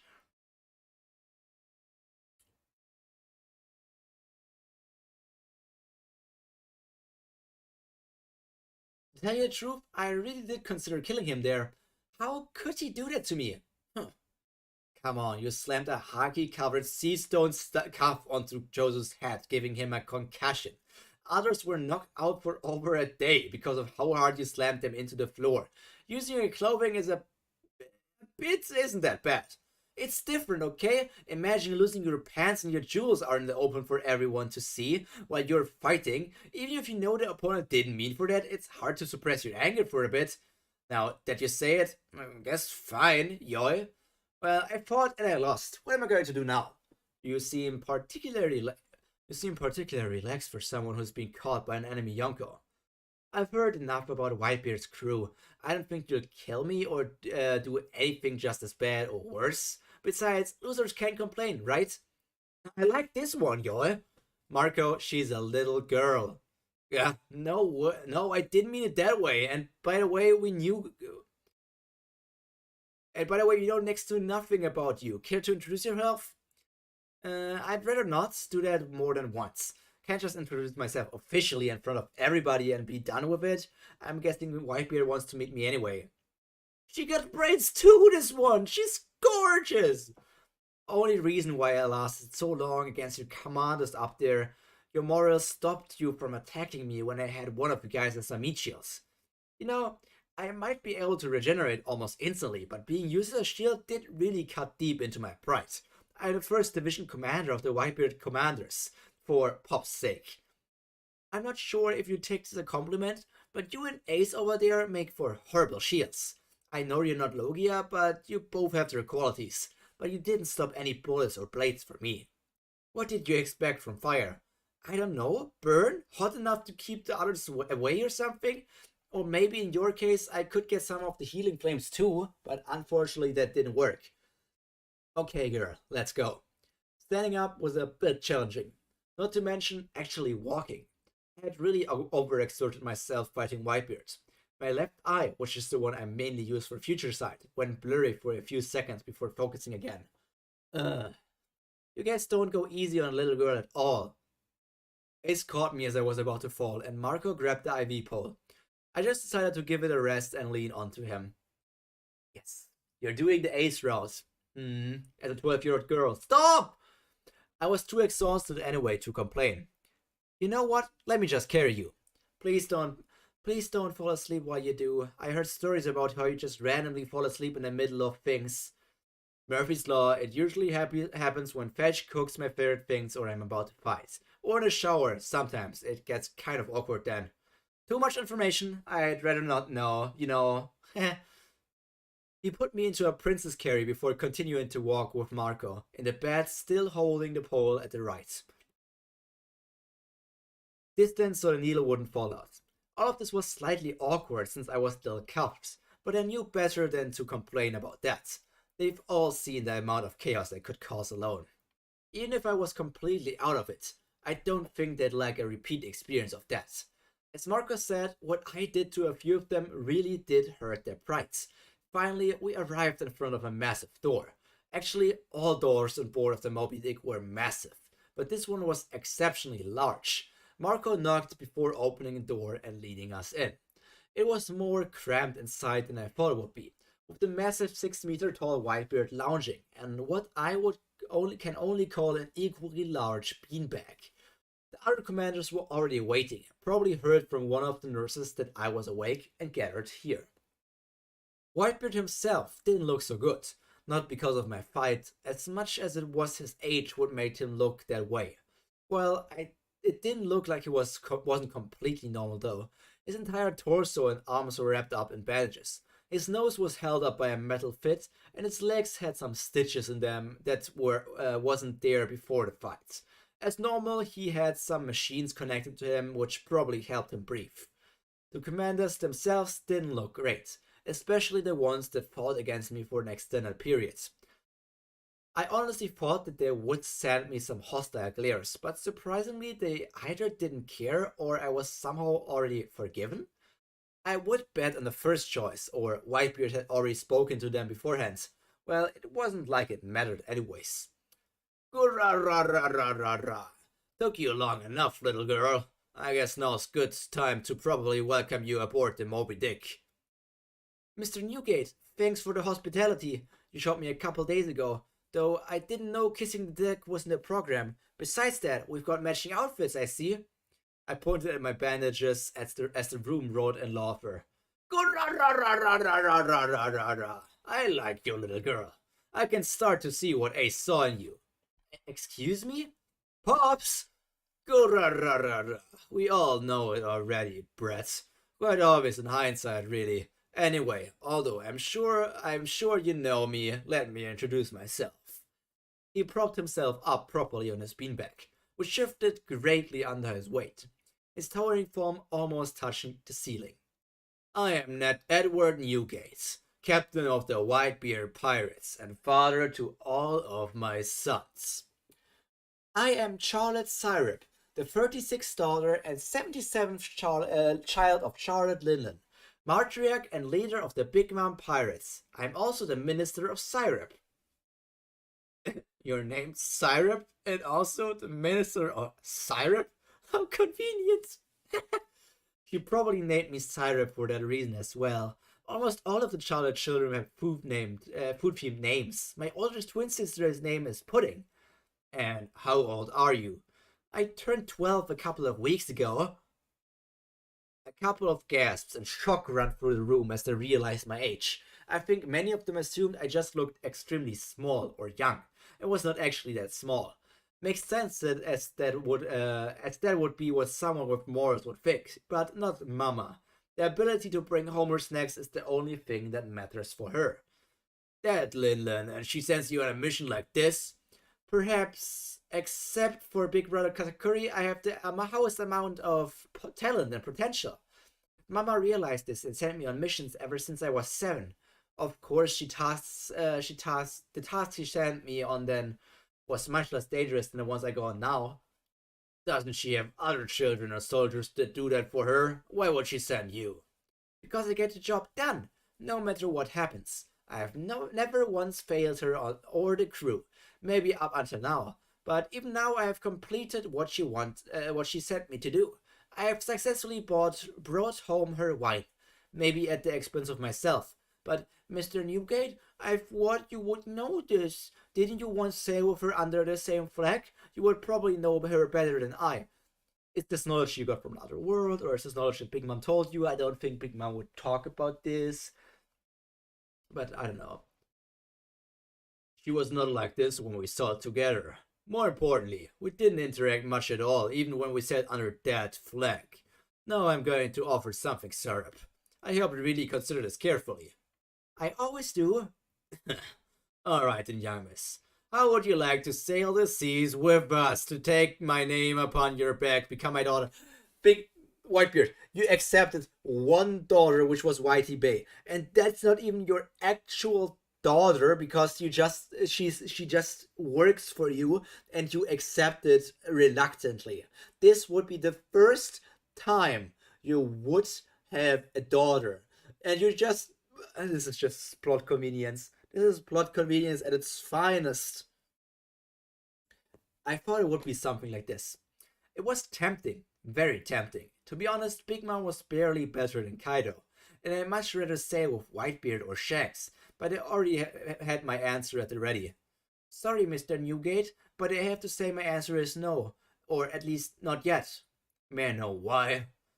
I know your concept of family in this crew, and I respect that.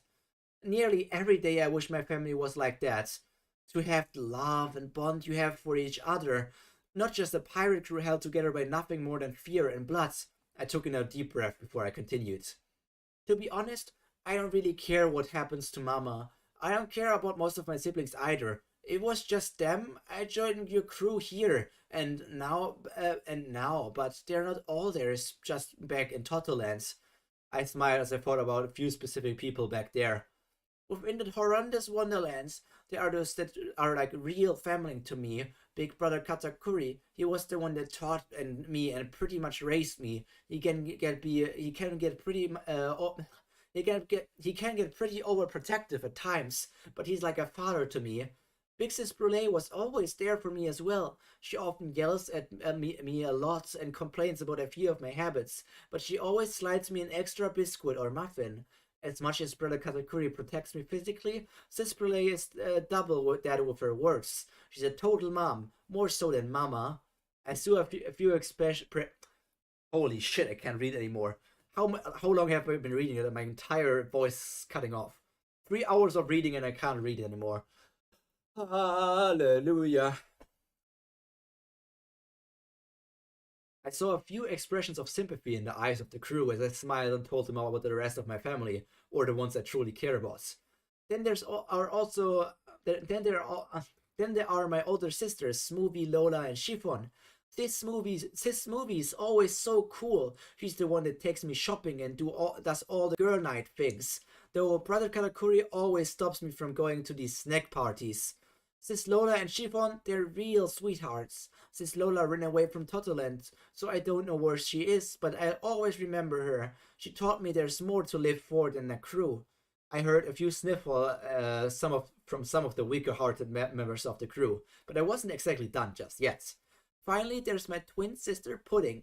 It's not as much as she's something to me, but rather I need to be there for her. You see, she's a special case. Our biological father was a member of the Three-Eyed Tribe, and Sis got that. Because of her extra eye, she was always getting bullied for a pretty long time now, even keeping it a secret from me. Even Mama called her hideous and monstrous, and that really hit her heart. I need to be there for her so I can reassure her that she's more than just a puppet for Mama, like how Sis Lola did for me. So that's why I can't leave the cruise of ours yet. Mr. Newgate, I'm sure you understand the importance of family. Because we're family. Of course. Of course I do. Our respective crews might be in a state of war right now, but I remember that the other still stands. Izo, please take the cuffs off from her. Who the fuck is Namur? Namur? What? You just said Izo and then there's Namur. Okay, Pops. The fishman hobbled along, produced a pair of pancakes. The fishman hobbled along, produced a pair of keys, and unshackled me from the cuffs. To be honest, it felt as if it was the first time in hours since I had freedom of my hands. Which, when I thought about it, was probably true. I take this as a sign of trust. Thank you. You're one nice girl, Syrup. So, what are you going to do now? I should head back home as soon as possible, though. I want to repay you for not only sparing me, but offering me a place in your family in some way. May I tell you something, Mr. Newgate? Speak. My devil fruit abilities gave me a variety of abilities as one would usually have in a kitchen setting, but I have especially toned and trained with the skills of knife and maybe some cooking techniques. I saw. He rubbed his arms at my words and making a fake pout which did not look good on the face of an elderly giant man. This earned him some chuckles. No, I mean really, I can turn the place into the temperature inside of a freezer, or make the place into a literal oven if you want, but I usually try to work with my knives more. Anyway, the point is that I might,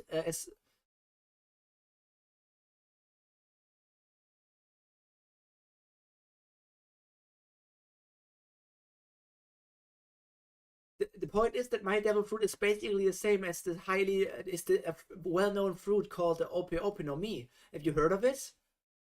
You mean that small cherry devil fruit that the world government made a big fuss out a couple of years ago? Yes, I heard of it, as well of its previous user. Anything it can do, I've learned to do it better with mine. In other words, I can treat you. What I've told you about your illness a couple days ago, with Marco, I can cure you. And I don't mean cure when I little put salt in your wound. Sorry about that, by the way. Sorry, man. Good. You're willing to heal an enemy, Yonko? Now, this is pretty funny, pretty hilarious, pretty monka funny. Well, I appreciate the offer.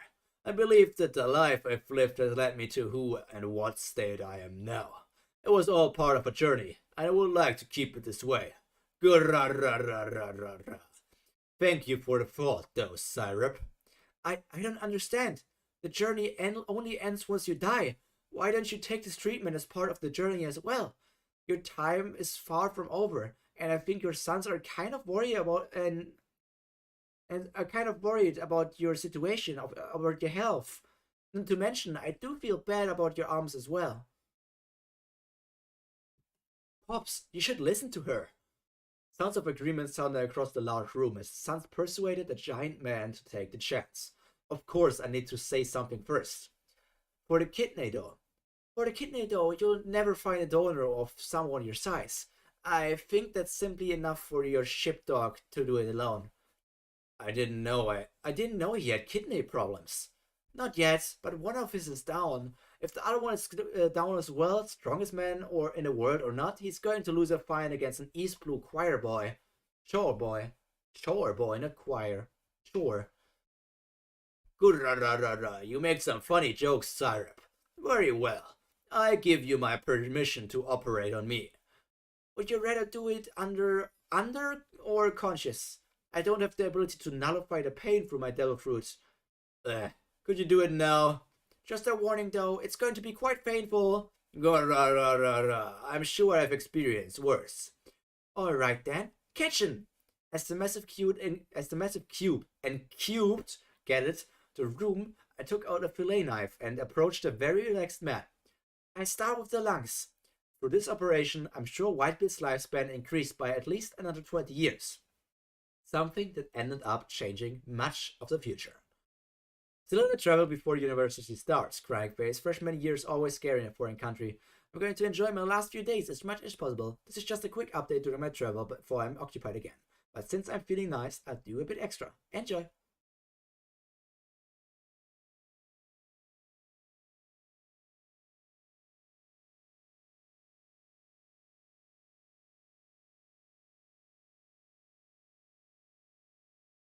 Interesting. So she's going to heal Whitebeard, which is going to change the Paraman War. Will that be enough of a reason for Whitebeard to win the fight against Akainu?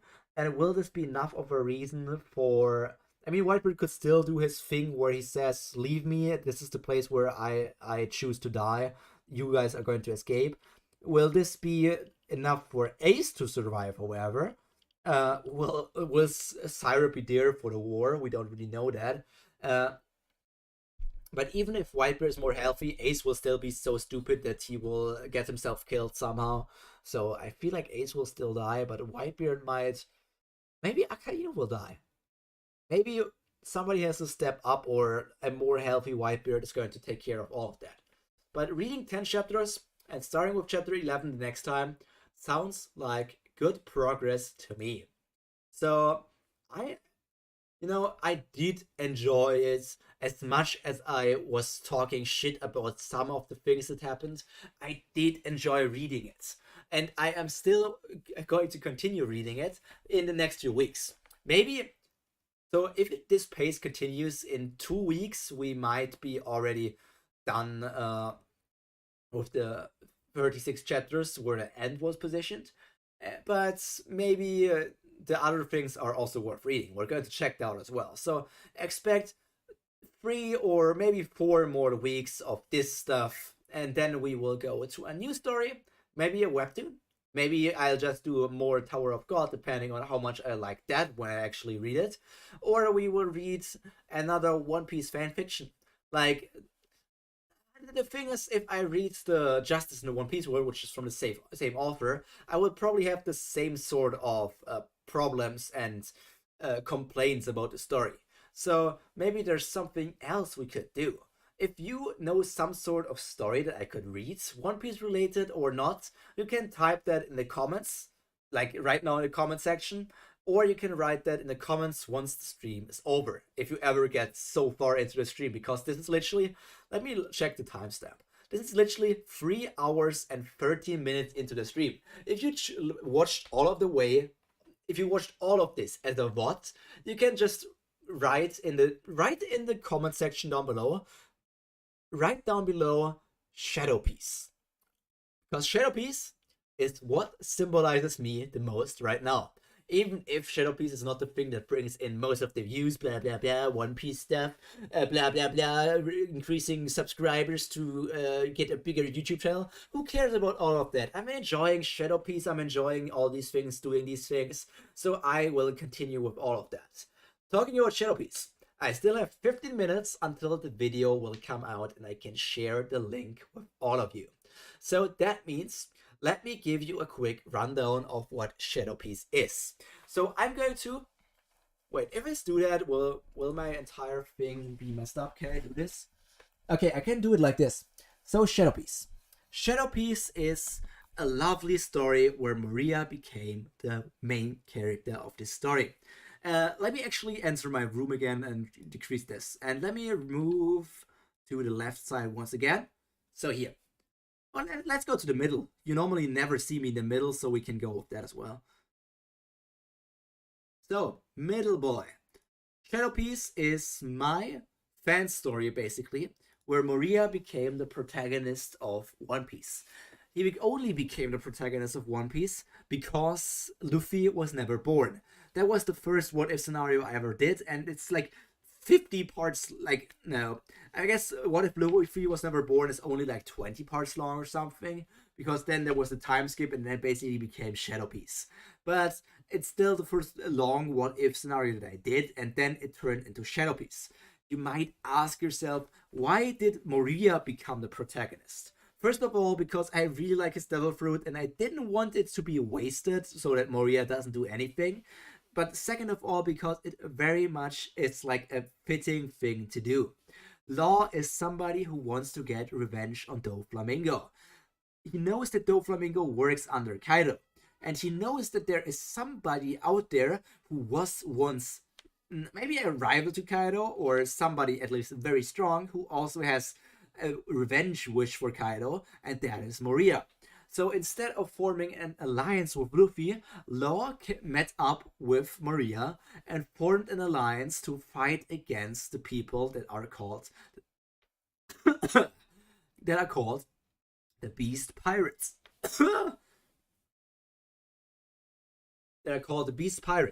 But first of all, they took care of obviously Doflamingo, all the normal stuff. Fishman Island took place, and Fishman Island was also a point where another character that is, he's still important in the main story of One Piece, but I made him even more important. I'm not going to talk too much about him because he's kind of the hidden main character besides Maria. So you guys would need to check out Shadow Piece from the start of Fishman Island, or maybe from the start of the return to Sabaody, to check out what exactly he is doing right now and how he got into this entire situation. But Maria had his battle against Kaido, did all the stuff, awakened his devil fruit even more, and now we're currently in Elbaf. So Elbaf has just started recently. We just entered Elbaf because I have written these parts of the story before Elbaf, or like kids went to Elbaf.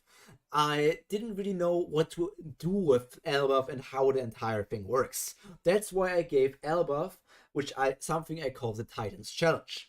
You can check out the most recent Shadow Piece videos for that, because the Thriller Bark Pirates went through the Titans Challenge, which is separated into 3 different parts.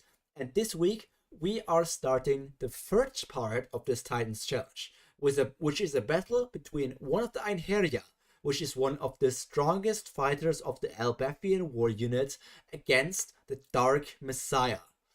Who is this Dark Messiah? Well, you might need to see that in the video. It's obviously the title, but you see why this character is much more promising than he is in the actual story. And I can tell you, this battle between the Dark Messiah and this giant hunter will be incredible to watch. And it's so insane just for me to just write up stories that I can share on YouTube. YouTube is like the best invention that has ever existed, so that I can just share my opinions and thoughts with other people. So I'm just happy I can do that. I will continue to do that for a long time because it's just my passion to do that. And I won't disappoint you. I will create more stories, not only Shadow Piece, but more in the future, because on Thursday, there's going to be something big as well. something big for short viewers as well. But even if you're not a short viewer, you might want to turn into my shorts from first day onwards, because that one might pique your interest. But that more to that I can explain to you on the first day itself. So we still got 10 minutes.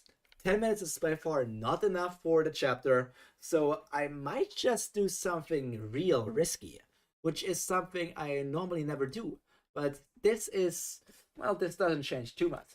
I'm going to change the the planned date to reveal this the video, which is normally at 10 p.m. my time, which is like in 10 minutes.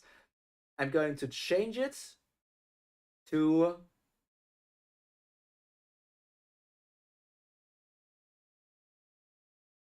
I can't change it. No, because it only goes by 15 minutes. It only goes by 15 minutes. So I can't change it. I need to stay on 22. I need to stay on the 22 o'clock. 22 o'clock. 10 a.m. 10 a.m. Okay. I mean, it's still fine. We're still going with that. So we're about to end anything. I hope you enjoyed this entire stream. This is the first time I streamed in a long time, and also the first time I talked for like 3.5 hours without stopping. When I create a video, it's only like me talking for at most 30 minutes, maybe sometimes 40 minutes, 45 minutes, and then I cut all of it down. So you will never hear me talking that long. So if you listen to all of this, you're a mad lad, and I love you for that. And I just hope maybe more people turn in for the next time so that we can actually form something like a little book club for these kind of stories. Not only One Piece fan stories, but maybe just these stories on Royal Road altogether, because Royal Road has so many stories to offer that just go under the radar, because obviously they're just, you can't call them light novels because they're just web novels. They're web novels. And they are not made by big creators, but just like people like you and me who want to put their stories out there. So I would love to share these stories with other people. So that's my plan to do in the future if we're ever done with One Piece stories and just want to read our stuff. But, you know, Tower of God is also a long journey. So maybe after we're done with Welcome to the Charlotte family, we might do 2 streams per week for Tower of God until I catch up, and then we just do a weekly stream for the chapter once it comes out. But who knows? There's more than enough to do. You know, when you're looking at the clock, this is like when you were back in school. Do you remember these times? So whenever you're working on something at school, time is actually going by pretty fast. But once you need to look at the clock and like wait and are like, okay, it's only 7 minutes left until the school period is over, and 7 minutes are like 3 pairs of twos and then 1 minute. So if that's like that, that's only like, so that's only like 120 times 3, which is 360, plus 60, which is only like 420 seconds. So 420 blaze it. 420 blaze it, right? So it's just calculating and the task over. But I just enjoy talking. I would do more streams, but I'm currently still busy with a lot of stuff to do. That's also why I can only do streams that are 3.5 hours long. And then it's really late for me already because it's 10 p.m. for me. And I have a good sleep schedule, unlike probably many other people on the internet on reading One Piece and doing YouTube videos and stuff. I go to bed around midnight or 1 a.m. at the latest. So that's a good thing for me to do. I'm very healthy, very healthy. I'm also quite healthy in the way that I at least go jogging twice a week. I go for a run twice a week. Like, all these Pyro effects are just for me to fill up the time. And there's also Reverse Peace. The Legends of Reverse Peace. If you have heard of Reverse Peace before, you are in for a world of pain, because Reverse Peace won't even come out this year probably.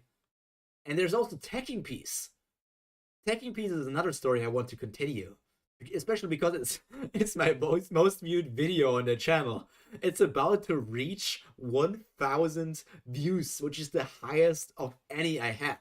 So if you want to watch a video where Tekking was born in the world of One Piece, not in a way that he got isekai'd and has his memories, but it's just Tekking is a character in One Piece, and we follow his story. But I only got to show you like the first few chapters, the first episodes. So there's still a lot more that we can do with that. Even though I would need to create more and more fan-made or original characters, so that Tekking also has a few opponents he can fight without changing the story too much. But the ideas I already have in mind for Tekking piece, or let's call it tube piece because it's for more One Piece tubers as well. There are things that are going to be quite crazy. Let me just tell you that. But I feel like when it comes to Tekking piece, it will be crazy. And then there's also One Piece Our Story. I just have way too many projects, but way too few time. I would love to do all of these things, but I can't do that. I need to, you know how it is. I'm just a normal college student. I need to financially be safe and take care of myself, so I can't spend all of my time on YouTube. I need to do other stuff as well. But I don't want to reveal too much about myself. There's big things coming up for me in the future this year as well, so I need to prepare a lot for YouTube when I have the time. And maybe I can share a few snippets and other things from what I am doing in the future as well. You know, I still need to go through many life experiences, but that is what we enjoy. That is what we like to do. And I hope you enjoy these things as well. 3 minutes left. So once again, thank you all for being here. I can't say thank you all that much, especially to the 4 people who basically clicked like on the video. Also the people who subscribed during this stream. That's like, it's insane for me to have new subscribers all the time, and we want to, with all of you, I feel like we can do something great in the future, and I will give something back to you as soon as I can, because that's just how much I appreciate all of this. And also to the one person who has been here the entire time, maybe it's Rin, but we just enjoy having some sort of companions, even if it's a lurker. So if you're lurking, thank you. And I know sometimes you shouldn't call out lurkers, but I want to tell you, I appreciate you for being here. It means the world to me. And what also would mean the world to me is if you could check out the video of mine that is going to come out in 3 minutes, 2 minutes now. So I'm still going to do that. So it's basically that I'm just going to change it from, I'm just going to change it to available now. So it's available from this very moment. So I reload, copy the link once more to give you the link. It's a 10-minute video, so it's not that long. You can watch it. Give me the watch time, give me the like, and tell me if you enjoy Shadow Piece, because this is a passion project, and I hope you enjoy my passion. So, look at this, enjoy it, and we will see each other again in this video, or maybe in the stream on first day. Until then, this has been Pyro Primer. All that's left for me to be said is stay healthy, stay happy, and most importantly, stay cultured. See you in the next video or stream. Bye!